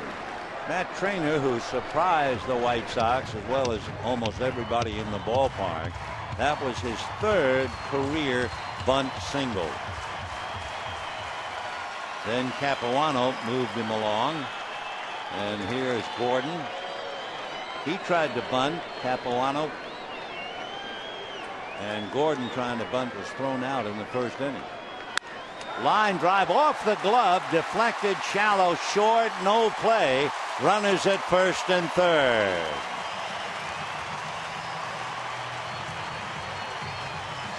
So Quintana had that ball explode off his glove right there, and then it dies. So 1st and 3rd, nobody out, and you would expect Gordon to really put some extra pressure on Quintana. It'll be a base hit, literally and figuratively. So the Dodgers have the tying run at 3rd, and you can bet Gordon will be a little frisky over there at 1st, and Herrera checking with Wallach before getting in.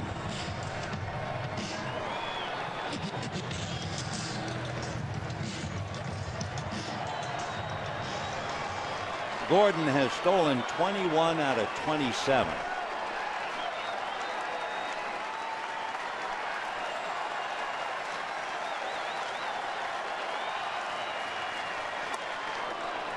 Good fastball, big swing. 0-1 the count. What the Dodgers do with D. Gordon, they talk to him about learning the keys of the pitcher. And of course, he has a great coach in Davey Lopes just outside the box. But he wants to find out what's the first move he makes, either going to home or going to first. And that's a very important study. 1 ball and 1 strike. Sometimes it might be the heel of the ball, of the foot on the rubber. So they're all different keys. And Gordon's trying to go to school against Quintana. 1 ball and 1 strike.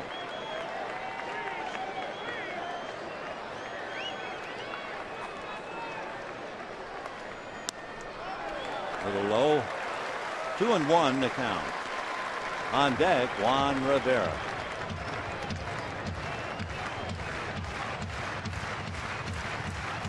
So at third, Matt Trainer, who bunted his way aboard. Capuano bunted into second. Gordon singles off Quintana's glove. 2-1 the count.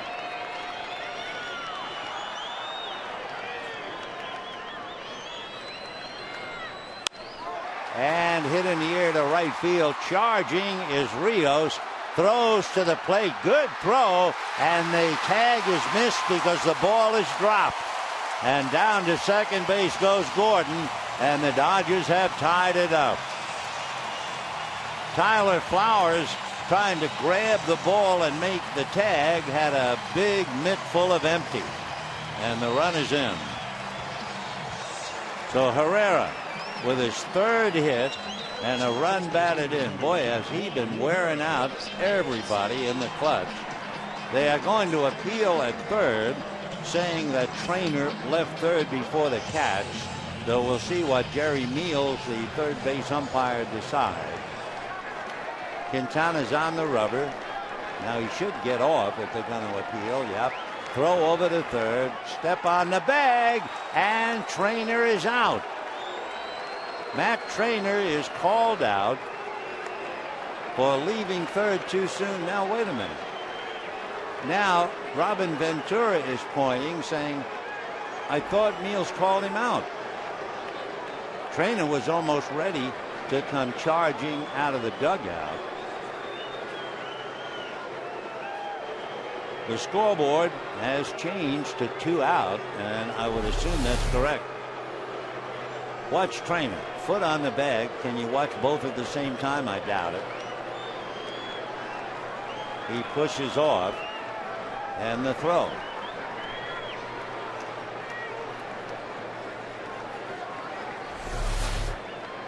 So we're still trying to figure, did they call Trainer out or not? Jerry Meals made the out sign. Meanwhile, Gordon with, we think, his timeout. What a wacky inning this is. I do believe the Dodgers failed to score.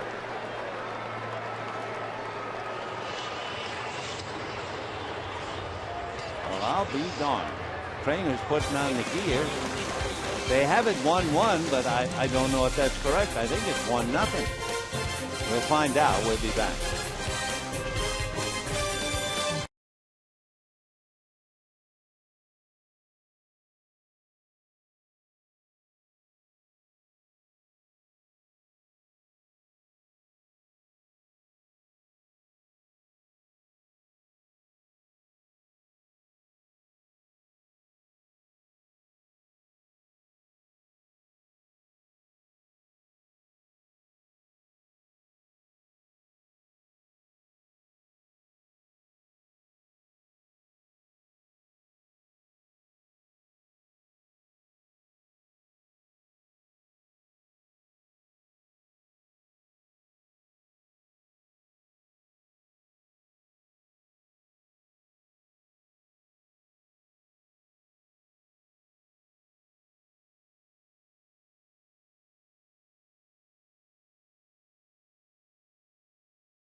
Problem that confused everyone. It started with Gary Darling.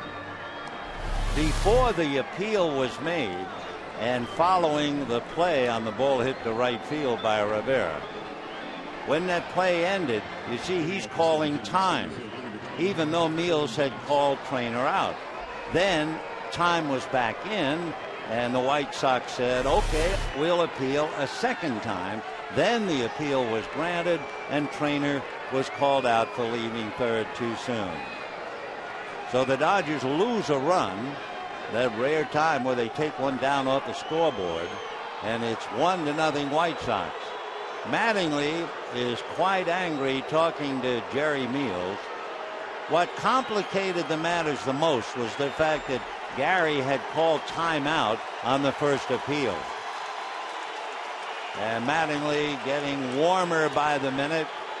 Jerry Meals listening. Jerry was the plate umpire last night. Once in a blue moon, they'll appeal a runner leaving third too soon, and this time it jumped up and bit Trainer. Don continues to argue. Jerry Meals has been in the league over 15 years. I mean, he's been around, and he's taken a lot from Mattingly right now, calmly with his arms folded. Jerry started umpiring as a teenager in Little League games. Mattingly is now arguing. Here's the original play. Trainer tagging up on the catch. I can't possibly see both things at the same time. I'm also trying to watch Mattingly, who is furious, talking to Gary Darling. And now Gary Darling talking back at him. So again, you had an appeal, but time was called. Then when time back in, the appeal was granted, and Mattingly is spending house money now with Gary Darling. And Mattingly is not finished. He's like a terrier with a bone, and he has finally chewed out both umpires, and Don leaves, getting a round of applause. However, all the chewing out doesn't help. There's a big fat 0 on the scoreboard. You can imagine how Matt Trainer feels. And it is still 1-0 in favor of the White Sox.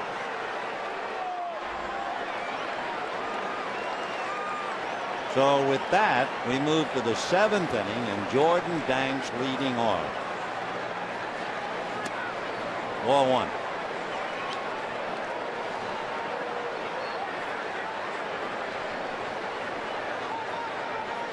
So the White Sox had 2 hits in the 6th inning and score a run.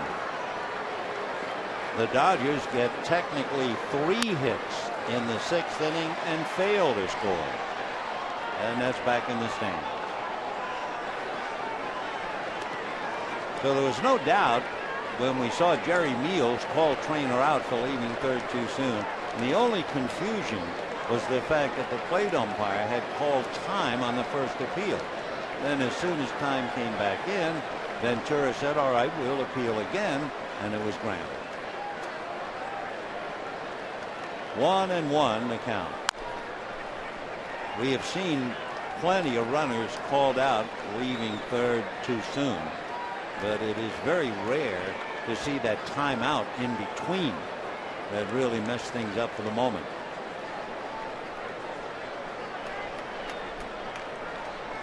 One ball and 2 strikes. Danks singled and struck out. That's in the dirt, kicks away. When the Dodgers come up in the bottom of the 7th, Ethier, Hairston, and Uribe.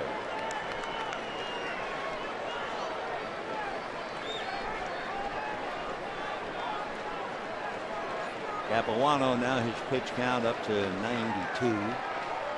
2-2 the count for Danks. And down he goes off speed, strikes him out a second time. For Capuano, that is his 10th strikeout. His career high is 13. And the batter is Tyler Flowers. Flowers messed up. He struck out in the 2nd inning and walked right across home plate as Matt Trainer was trying to throw to get Jordan Banks. So Tyler went into a double play.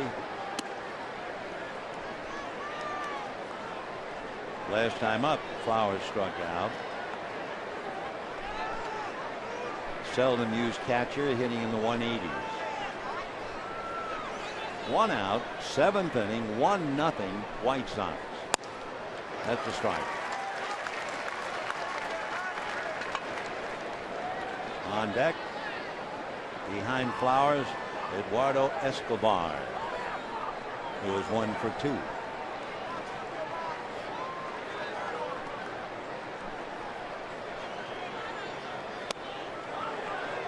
Ball 2. Flowers 2 home runs, 2 RBIs.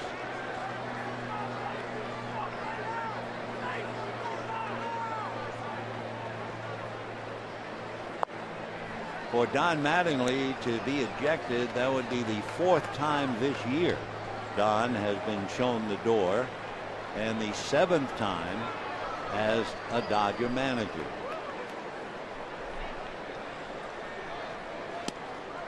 That's a strike. Come back, Tyler. By the way, for the White Sox, leading Cleveland by a game and a half, they get some good news. The Pirates beat the Indians again 9-5. The Indians made 3 errors, allowed 3 Pirate home runs. Pedro Alvarez hit 2 for the 2nd straight day for Cleveland. With the final, Pirates 9, Indians 5. So Capuano strikes out Flowers. That's 11 strikeouts for Chris. So put Danks and Flowers together, he struck them out 5 times. Now Escobar, single to right, grounded to short, 1 for 2.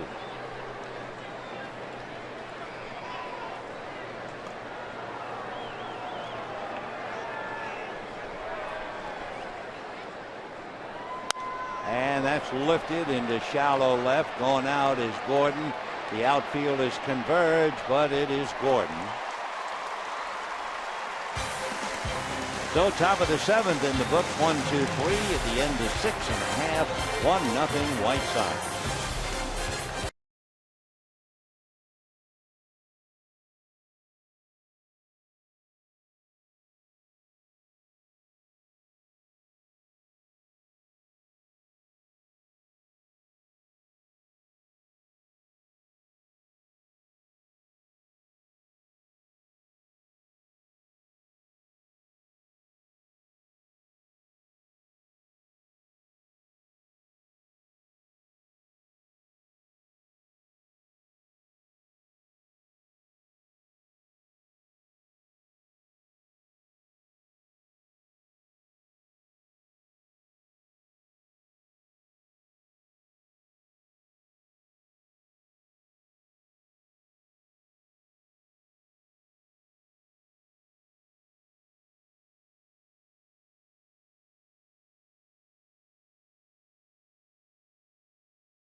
from AT&T Uverse. Visit AT&T.com/free your TV. Rethink possible.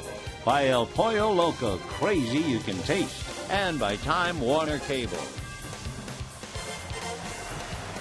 Tough ball game, 1-0 in favor of the White Sox.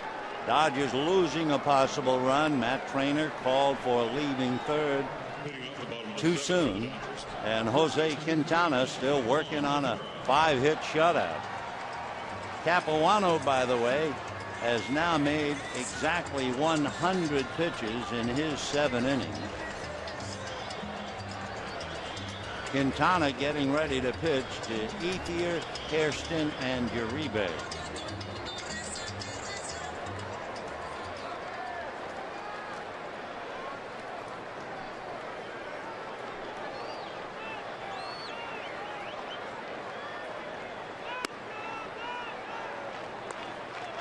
Oh, 0-1 to count to Juan Rivera.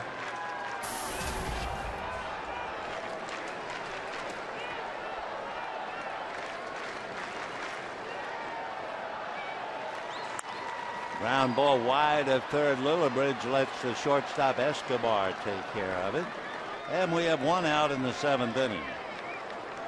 Andre Ethier has been very busy, not so much with the bat, but with the glove. And it occurred twice. First on Viciedo in the 4th inning, and almost the identical catch popped up in the 6th against Rios. Though Andre is 2 for 2 with the catches, he is 0 for 2 striking out twice.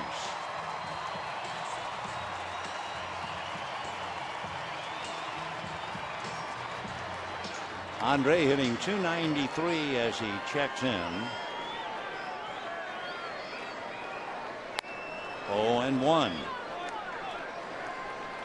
Quintana has been so effective. He made only 60 pitches in 6 innings. Capuano threw 6, made 88, and then 12 more to get to 100. 0-1. Off the plate. Another interesting thing, we're always talking about pitchers, how they do well at night, not so well in the daytime, or vice versa. Well, Andre Ethier is the answer to that as far as hitters are concerned. 1 and 2. At night, Andre Ethier is hitting .341. In the daylight, .171. Kind of surprising. Hairston on deck. Fouled away. Quintana going right after him, challenging him on every pitch. 1-2. The run came in the 6th. Single left by Lillibridge. The error by the left fielder Herrera. A ground ball moved him to third. And a 2-out single by Viciedo got him home. And then in the 6th inning, the Dodgers had Trainer at third, guilty of leaving third too soon. What appeared to be the tying run was taken down off the boards, and it is still 1-0 White Sox. Ventura won the appeal. Don Mattingly ejected. Well, the daylight problems of Andre Ethier continue, especially against a good left-hander. He has struck out 3 times against Quintana. Let's get you thinking a little bit. Here's our trivia question for the day. Who's the only pitcher to have 2 wins and 2 saves in the same World Series? The only one. Well, we'll give you the answer in a while.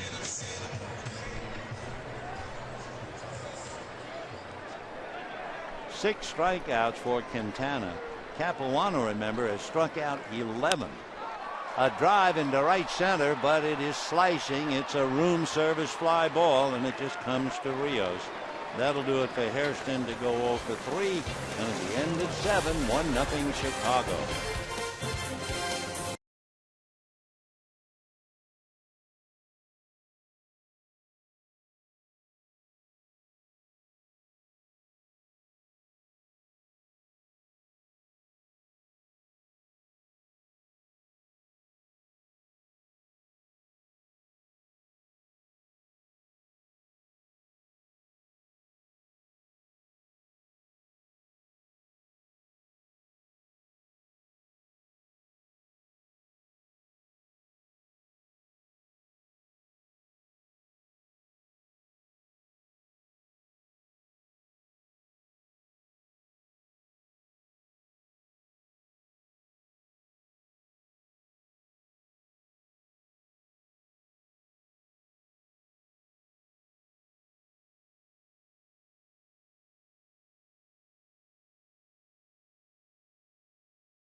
The two pitchers, when you look at the number of pitches, Quintana has made only 69 pitches.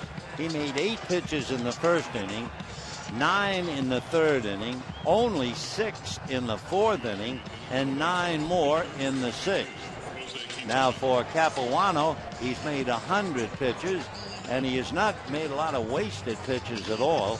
The most pitches in one inning for Capuano, 19. So they go to the 8th inning, 1-0 Chicago. Ronald Belisario got up and started to throw in the Dodger bullpen. And here's Quintana, the pitcher, and a strike.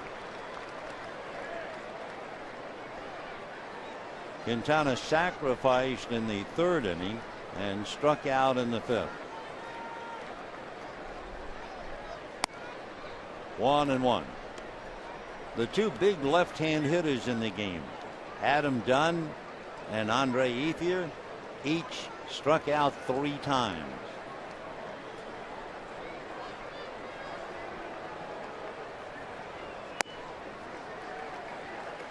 That's a strike, 1-2. By the way, the official scorer is informing everyone how to score the fly ball and Trainer leaving third too soon. Slow curveball, strike 3. That is the 12th strikeout for Chris Capuano. His career high is 13. He had that last year.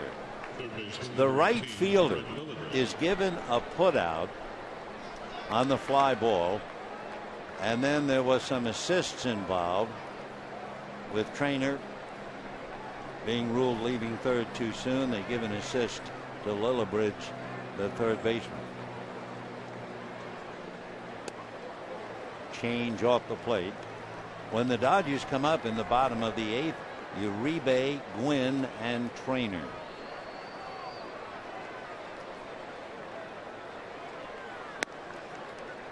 Two 2-0. Fastball. He hit 90, and he's over 100 pitches. Lillibridge struck out, lined out, singled, and scored the only run in the game. Sliced away foul. Lillibridge might have picked up an RBI back in the third inning. Escobar was at second with 1 out, and Lillibridge hit a line drive, but it was right at Hairston. Anywhere else it's through, and they have a run early. 2-1.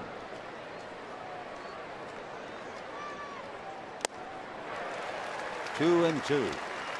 Capuano, with the 12 strikeouts, has just walked 1, and that was Beckham in the third inning. So he's been absolutely brilliant, but he's losing. 2-2. Missed inside.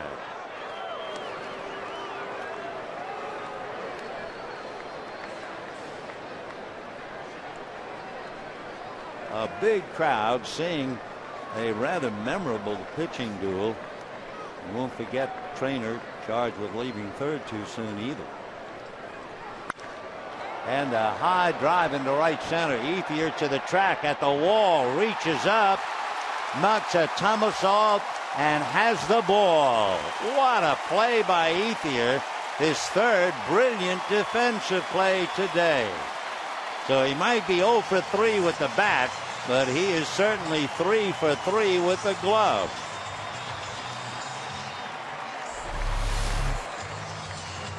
So Andre, like the music man, knows the territory. I don't think the ball would have gone out. It looks like it would have hit the very top of the wall, however, except Andre's glove is going to get in the way. Yeah, it would have hit that powder blue. Wonderful play. That's what happens when you're behind a pitcher who has only walked 1 and struck out 12. They're all on their toes defensively. That's lifted over the first. Rivera is there. So we'll see now whether the Dodgers are inspired by that play by Andre Ethier. Take another look. And we're heading to the bottom of the 8th, 1-0 White Sox.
You realize the offers are in the heart of the lineup. Rivera 0 for 3, Ethier 0 for 3, Hairston 0 for 3, collectively 0 for 9. Pretty tough to make a move with that blank in the middle.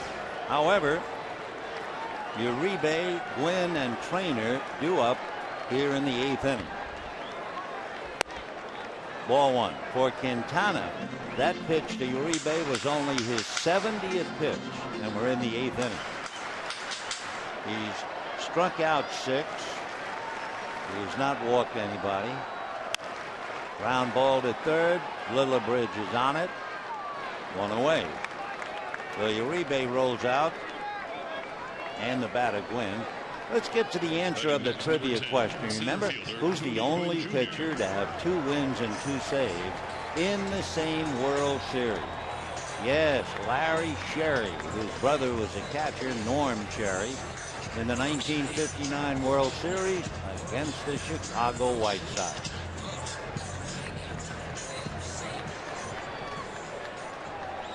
Tony Gwynn grounded to short, struck out, 0 for 2.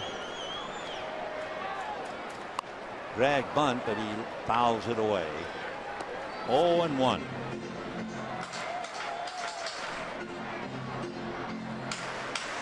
Down in the White Sox bullpen, Matt Thornton, the left-hander, Nate Jones, the right-hander. 0-1. Tell you an interesting note about Quintana. That's a strike. He's faced 23 batters.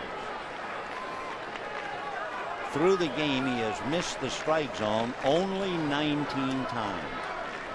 That's all. And he's 0-2 on Gwynn. 1-2. For Quintana, and looking at his work, he had made 4 starts. He has not gone the distance, but he certainly put on a show for Robin so far today.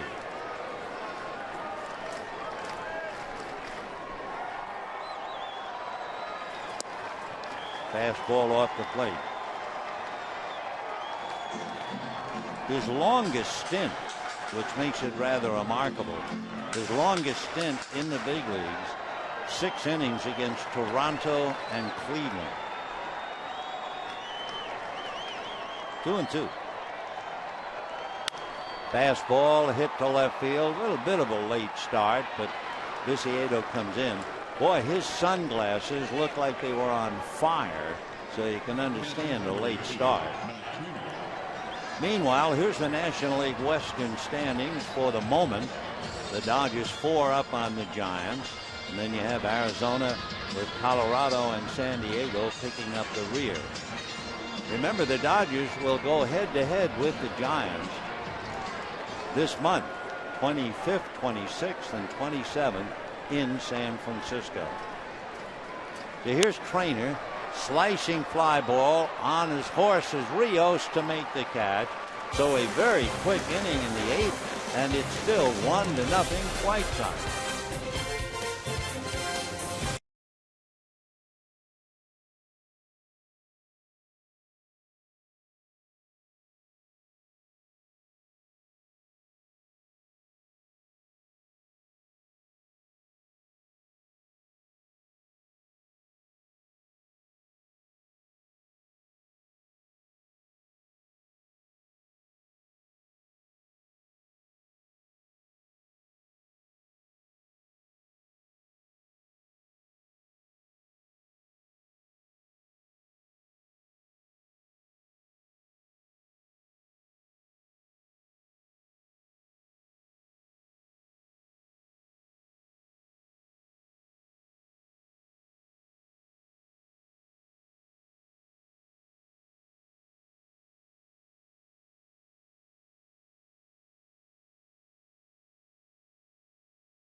On how you look at it, was in the 6th inning. The Dodgers had Matt Trainer at third on a fly ball to right field. The catch by Rios. Trainer will leave the bag. The White Sox will then appeal that Trainer had left third too soon. But the plate umpire, Gary Darling, calls timeout, so the appeal is in abeyance for the moment. Then, after that, the play is back in, and now he's called out for leaving third too soon. Don Mattingly just couldn't take it and is ejected for the 4th time this year and the 7th time as a Dodger manager. And of course, for Matt Trainer, he was furious, but he was restrained from going out onto the field. Meanwhile, a little surprising, but maybe not, as Belisario picks up after Capuano made 111 pitches. What was a little surprising, I guess, and maybe it's a sandlot thought, was the bottom of the 8th inning. Belisario working now on Big Dunn. So Dunn and Ethier, certainly 2 stars, and they've each struck out 3 times. Ivan de Jesus is now playing third, but he's actually on the second base side of the bag. 2-0. The surprise to me in the 8th inning is the fact that Quintana has just been breezing. He made 69 pitches in 7 innings, and the Dodgers went up there swinging at the first pitch, and he made only 8 pitches in the 8th inning. So he's only made a total of 77 pitches so far in the game. That's a strike to Dunn, 2-1. The paid attendance today, and it's a whopper, seeing a rather memorable game, 53,504. 53,504. A beach ball loose out there in left center. They had to retrieve it. Adam Dunn struck out 3 times. Struck out with a runner at first, struck out with runners at first and second, and struck out with a runner at third. For Chris Capuano, a magnificent effort. 8 innings, 1 run, 12 strikeouts, one less than his career high, and 111 pitches. And for him, a tie, so near and yet so far. 2-2 to Dunn. All three. Bryce Harper, you know, the brilliant young 19-year-old with the Washington Nationals, in the next inning at bat, he had 7 at bats and struck out 5 times. So he's been welcomed to the National League. 3-2 to Dunn. Foul back. Dunn and Belisario, we'll see if there's any connection there. Nope, they had never faced each other before.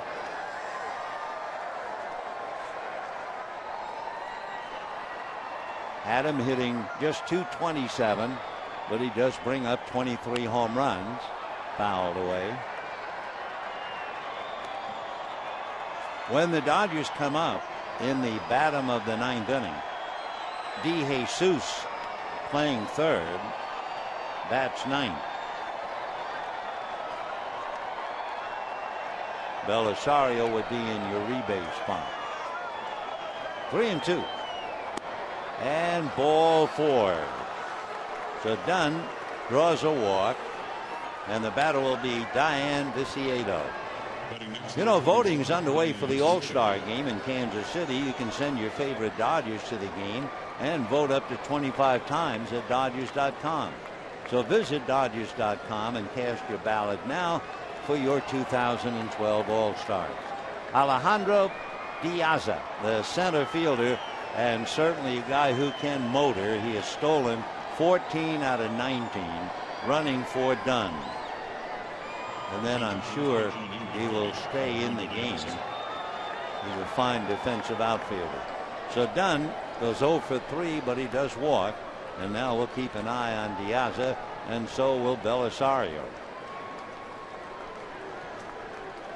Viciedo at the plate has singled to center, robbed of a hit on a diving catch by Ethier, and singled to center again.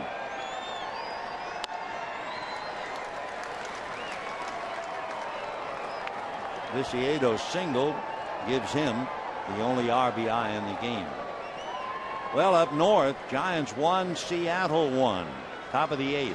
Madison Bumgarner, throwing a 2-hitter, has outlasted Felix Hernandez, who had to leave after 7.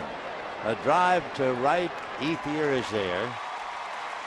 Diaza holds at first. 1 out, 9th inning. 1-0 Chicago. And the batter will be Alex Rios.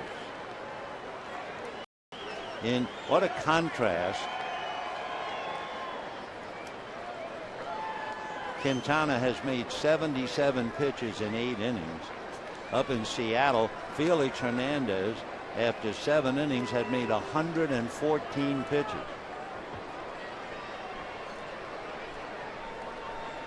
So as Quintana rests, the batter Rios struck out, fly to center, and he was robbed by Ethier.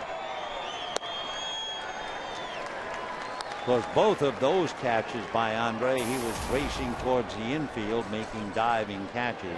The big play was leaping up against the right field wall to take an extra base hit away from Lillibridge. 1 out, Diaza at first. For the White Sox, they've stolen 47 bases. Dodgers have stolen 46, so not much difference there. 0-1 to Rios. Little fly ball. Ethier a little late, but he's there.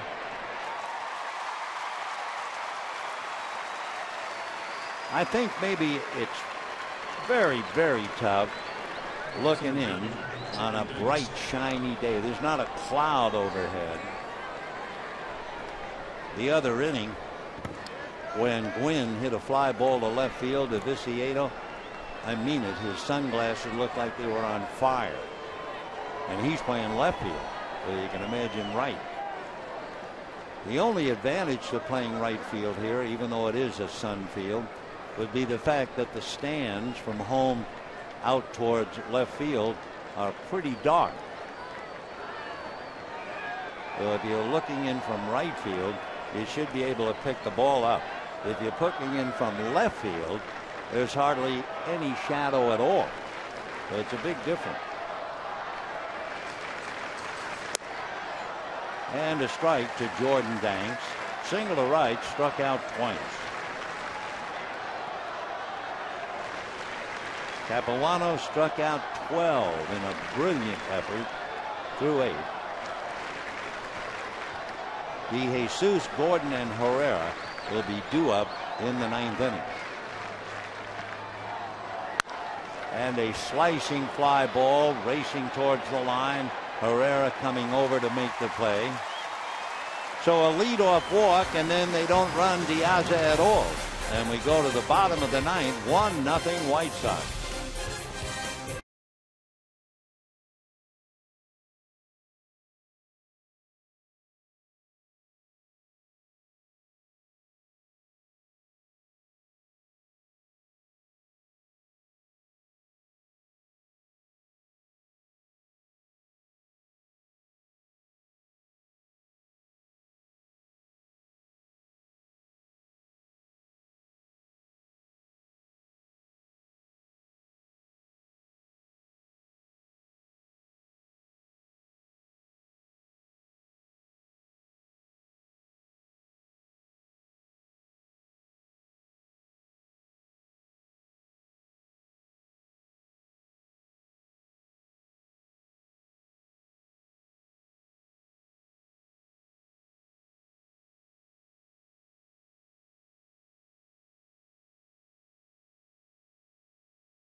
Bottom of the 9th. Take a look at the pitcher upcoming when the Dodgers go to Oakland. Aaron Harang will go up against an old club with a record of 5-3. Brandon McCarthy will be on the hill with the identical record. The big difference, McCarthy with a much better earned run average. Although Harang has him by strikeouts, you can see that McCarthy's been a better pitcher as far as control is concerned. Jose Quintana, a brilliant 8 innings, 5 hits, nothing, 6 strikeouts, and what was really eye-catching, only 77 pitches. Now Ventura rearranges things. Diaz, who ran for Dunn, stays in the game in center field. Orlando Hudson comes off the bench to play third base. Brent Lillibridge, who was at third, is now playing first base. Jordan Danks, who started in center, is in left field. And Addison Reed, whom we saw briefly last night, he made 8 pitches in the 9th inning and retired the Dodgers in order. Big right-hander out of San Diego State. And Reed will start up chasing Bobby Abreu.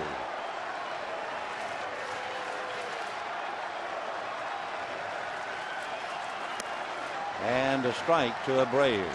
So it's Abreu, Gordon, and Herrera. Addison Reed, they tell us, followed Steven Strasburg at San Diego State. He was a third-round pick by the Sox, but only 2 years ago. He's only 20 years old. Fouled away. 0-2 the count to Bobby. Abreu in last night's game twice singled to left, and one other time he had a line drive at third. So he goes the other way, especially if they pitch him that way. Addison Reed from Rancho Cucamonga, 6'4", 215. 0-2 to Abreu. And he goes to left field for the umpteenth time. And on the dreaded no ball, 2 strike count. I won't bother you with that anymore, I promise. All right. Abreu, 0-2, single to left. And that'll bring up D. Gordon.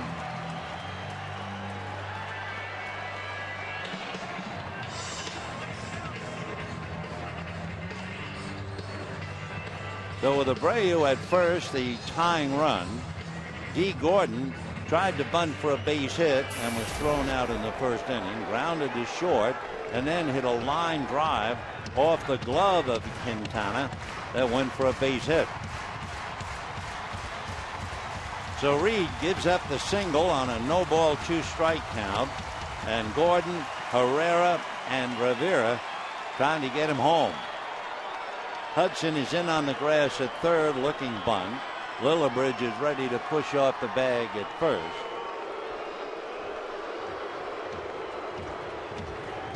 And for the Dodgers, another 1-run game.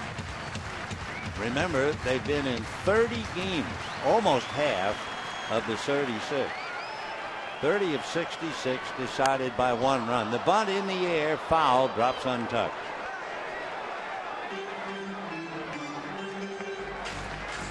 The Dodgers in 1-run games,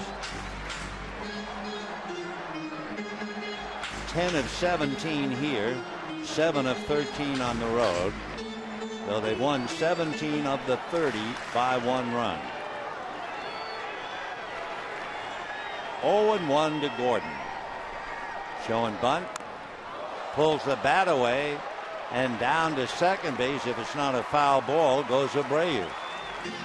And we didn't get any indication from Gary Darling, but now Abreu is slowly walking back to first.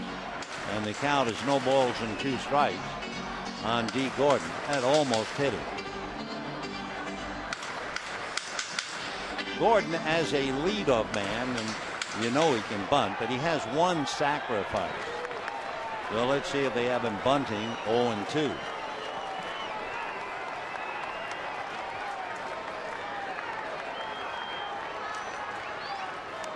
And bunts it foul, so he is struck out.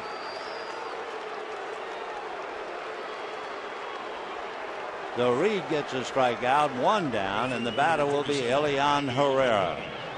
In looking at young Reed's numbers, he's been in 25 games, 8 walks, 25 strikeouts, so a little bit better than 3-1.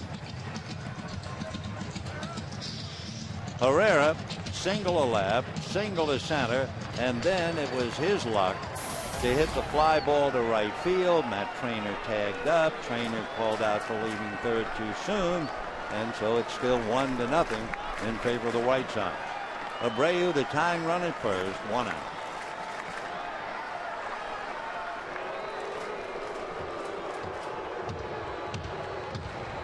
So Herrera 2 for 3. Rivera hitting back of him is 0 for 3.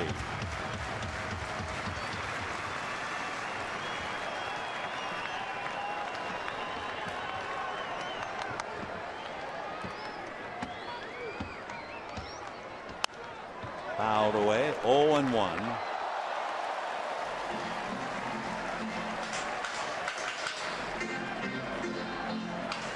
Addison Reed has 8 saves.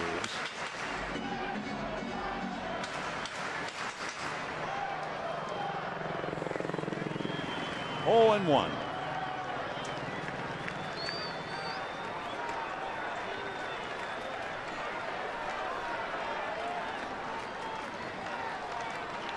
There goes Abreu on a hit-and-run ground ball into right field. And Abreu can keep on going to third. Elian Herrera on a hit-and-run play and a big bouncer into the hole.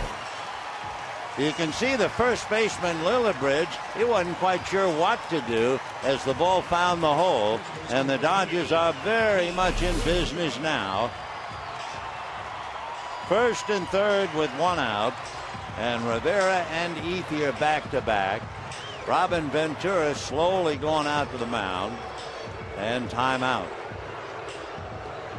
So for 8 innings, the Dodgers flailed away, came so close to scoring a run in the 6th, only to have it taken down off the board. And now Ventura talking to his infield.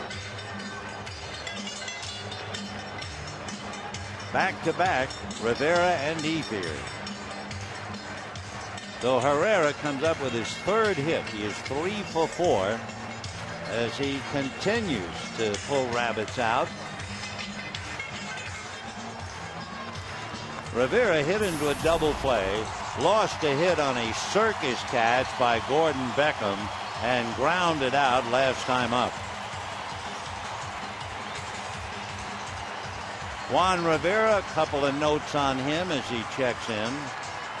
He has 3 sacrifice flies, and he has grounded into 5 double plays.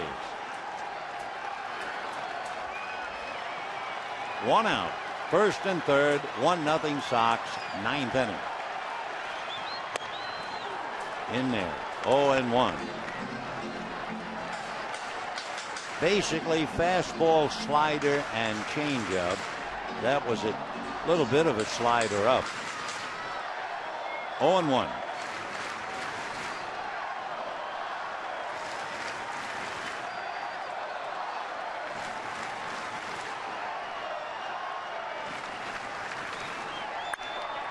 And a high fly ball to right. Tagging up is Abreu. The catch. Bobby's coming. The throw is way offline. And down to second base goes Herrera. And the Dodgers have tied it up.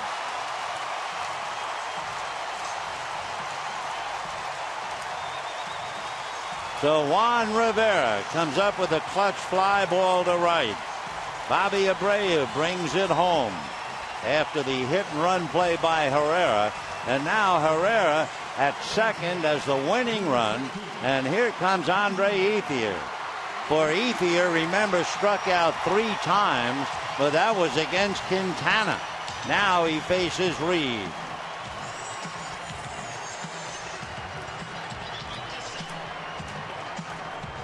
They are going to take the bat right out of Ethier's hands, of course, with the winning run at second base, and they'll go after Jerry Hairston.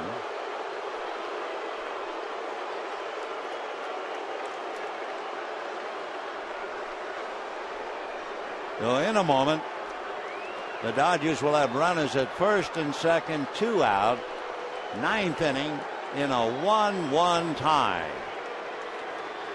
Hairston last night was the cleanup hitter for the Dodgers and had an opportunity to really clean up.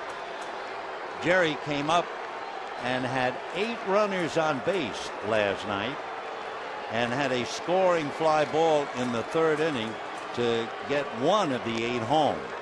Well, now he's going to be coming up with 2 more runners on. 2 out, 9th inning, 1-1 tie.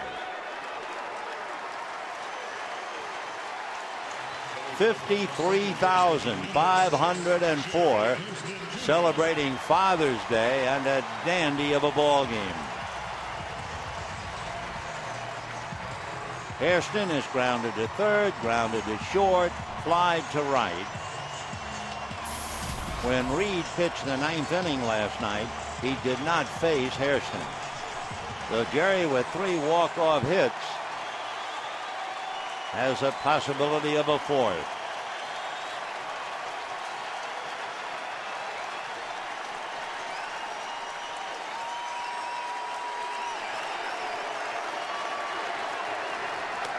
And ball 1. On deck is James Loney. He would bat for Uribe.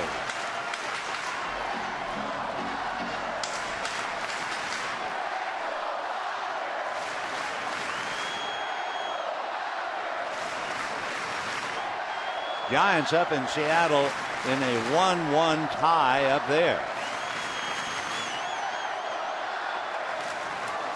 1-1. They're in the 8th inning in Seattle. So they're 1-1 in the 8th. We're 1-1 in the 9th.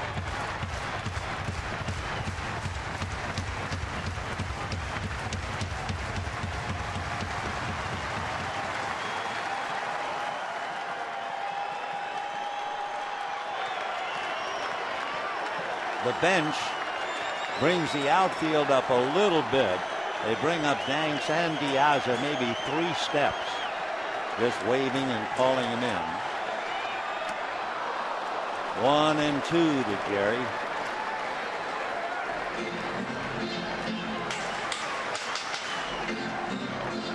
One run, 7 hits for the Dodgers. 1 run, 6 hits for the White Sox in the 9th.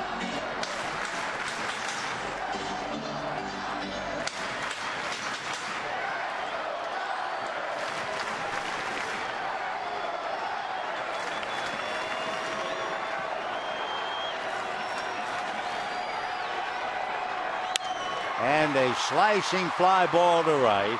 Rios at the other end of it, and we're heading for the 10th inning in a 1-1 tie as the Dodgers get off the floor with a couple of base hits and the sacrifice fly.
One tie. Bobby Abreu, who scored the tying run, having appeared as a pinch hitter leading off the 9th inning, stays in the game in left field.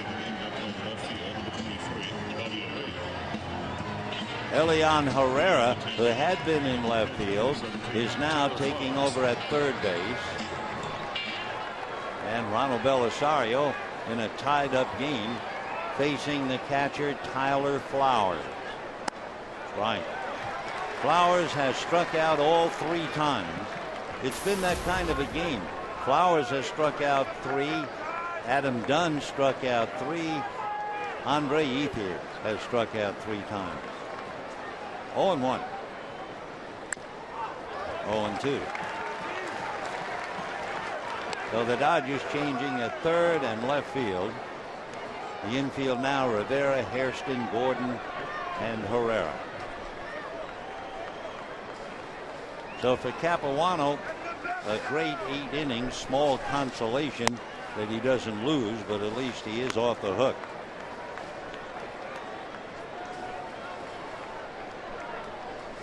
Flowers, Escobar, and then Reed Spont.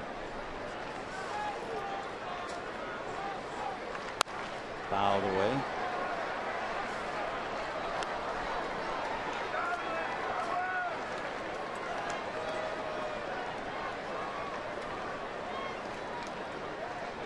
One run, 7 hits for the Dodgers. 1 run, 6 hits for the White Sox. 2-2.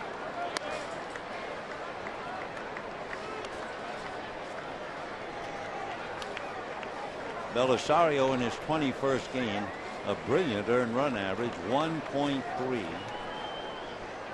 He fights his control. He's walked 10 but struck out 14 off the plate. In fact, he's walked 11 because he walked Dunn in the 9th inning. And he goes all the way to Flowers. 3-2 to the backup catcher. Flowers has walked 3 times all year, and he has now struck out 4 times today. So he has 3 walks and 20 strikeouts. So 1 away in the 10th inning.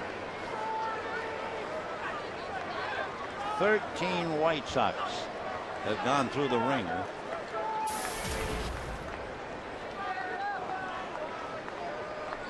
Escobar, switch hitter, 1 for 3, single to right, first time up. Orlando Hudson, who came in at the same time as Reed, is batting 9th. So he's on deck. Slicing fly ball, Abreu moving over, picks it off. 2 out, top of the 10th. Hudson finishing up at third base. Orlando started last night and went 0 for 3. He started the first game and was 1 for 4. So 1 for 7 in the series.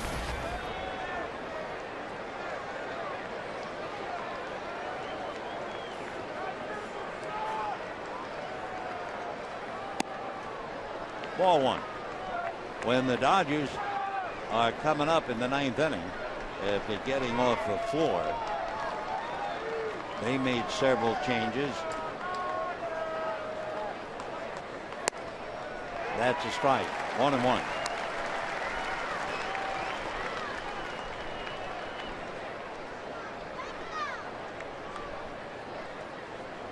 Hudson trying to learn a new position at third in a new league. That's pretty tough. And he lifts a fly ball. Win is there. So it's a 1-2-3, top of the 10th. And here come the Dodgers in the bottom of the 10th in a 1-1 tie.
James Loney, who almost got into the game as a pinch hitter, then almost got into the game as the first baseman. He actually ran out to the position only to be called back.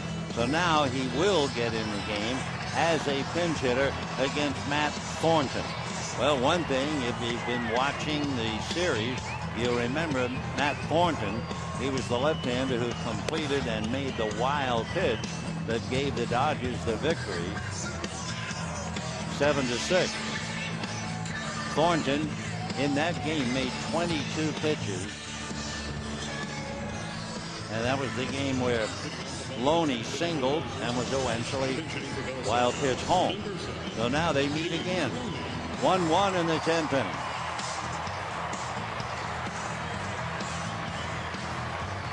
So James making his first appearance in the game for Matt Thornton. Big left-hander. He's 6'6", 230 pounds, out of Michigan.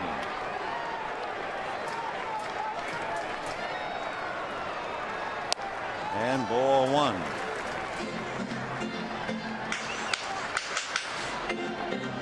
Loney hitting .241 against left-handers. Both home runs against righties. 1-1. Matt Thornton, working on Loney, was a student teacher about 14 years ago. Played a little baseball on the side. Then all of a sudden he became a first-round pick. Never thought about being in the big leagues. He was planning on being a biology teacher. 1 and 2. Being as big as he is at 6'6", he thought about, well, maybe I'll play a little basketball in Europe. But instead, he began his career in 1998. Drafted first-round pick by the Mariners, and he's been up in the big league since 2004. 2 and 2.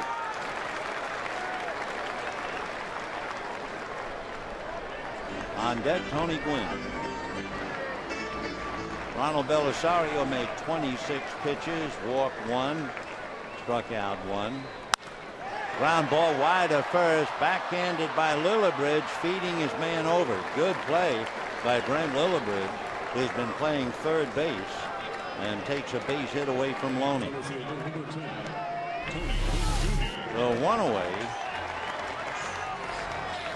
And the batter will be Tony Gwynn.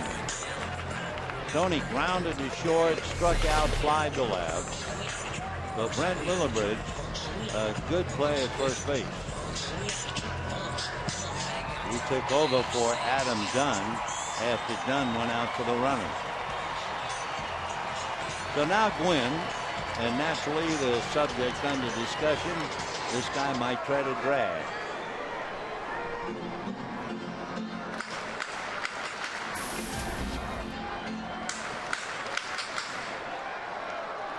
They shorten up. Orlando Hudson plays in on the grass at third.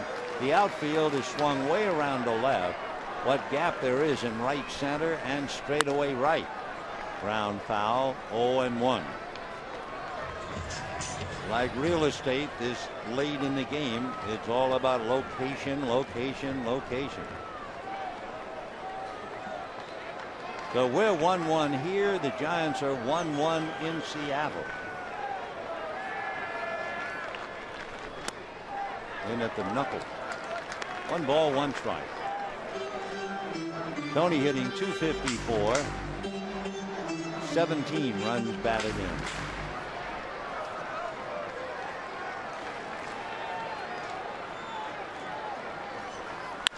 And smoke to left, coming up in a hurry, and can't make the play is Danks.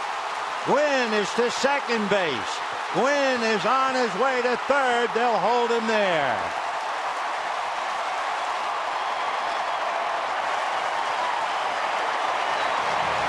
Jordan Danks is listed as the best defensive outfielder in the White Sox organization. And he gambled he could pull an Ethier. He could make a headfirst diving catch. And he didn't. And Gwynn has himself a triple. So with 1 out, the Dodgers now have the winning run at third. And of course, you all know about Thornton's wild pitch Friday night. So a triple to left. Now with the infield up, wouldn't you know, Matt Trainer. Baseball is amazing. I mean, Trainer was guilty, they said, of leaving third too soon on a fly ball. Now he's the hitter looking for a fly ball to get the winning run home. And ball one to Matt.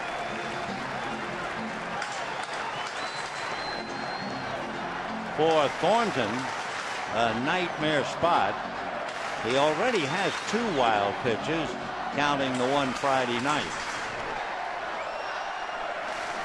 Win at third, 1 out, 1-1, bottom of the 10th.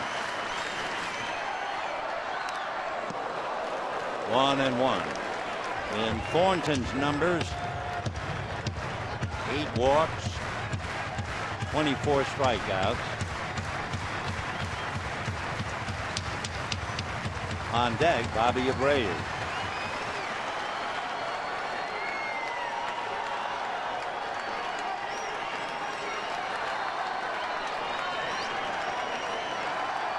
One in the 10th. Nice save, 2-1 the count. They're in the top of the 9th inning in Seattle, and the Giants have the bases loaded with 1 out, and Melky Cabrera at the plate. Time meeting on the mound, and we get the report with the bases loaded in 1 out. Melky Cabrera strikes out. So 2 out up there.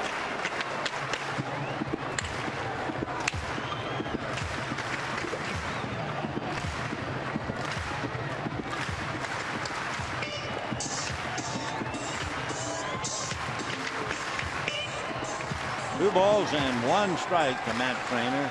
Flied to left, bunted for a base hit, and flied to right. Ball 3.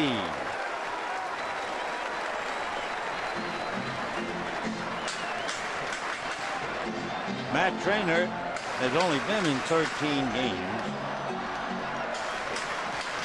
5 walks, 8 strikeouts. Gwynn listening to Tim Wallach. 3-1 to Matt.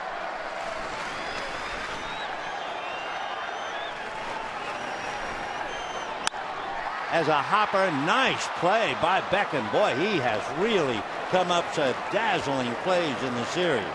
So Gordon Beckham taking a possible base hit away with the infield out. And so Bobby Abreu, who scored the tying run, is now asked to drive in the winning run.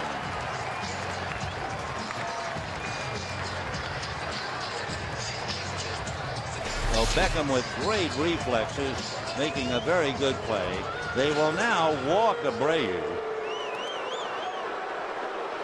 And with 2 out, first and third, it'll be D. Gordon, who was thrown out trying to bunt, grounded to short, singled off Capuano's glove, and last time up struck out. So D is 1 for 4, and he'll be up there with runners at first and third, 2 out in a 1-1 tie. We're in the 10th.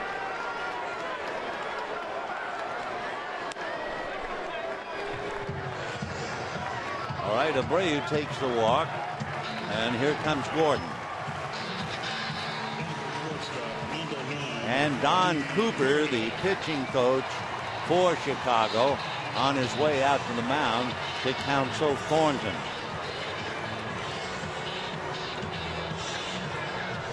Of course, they have to worry about a lot of things with Gordon and Gwynn. That's a pretty good combination.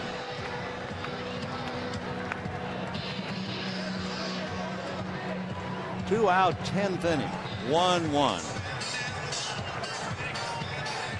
Abreu at first, Gwynn at third, and behind Gordon is Herrera, who has 3 hits.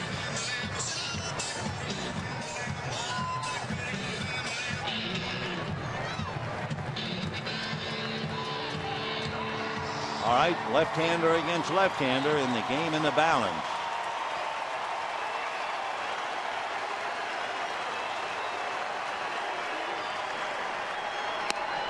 And ball 1. By the way, we told you the Giants had the bases loaded, 1 out. 9th inning, 1-1 tie. Cabrera struck out, That brought up Nate Shearholtz, who grounded out. So they're going to the bottom of the ninth in Seattle, 1-1. There goes the runner. There's the base hit in the game.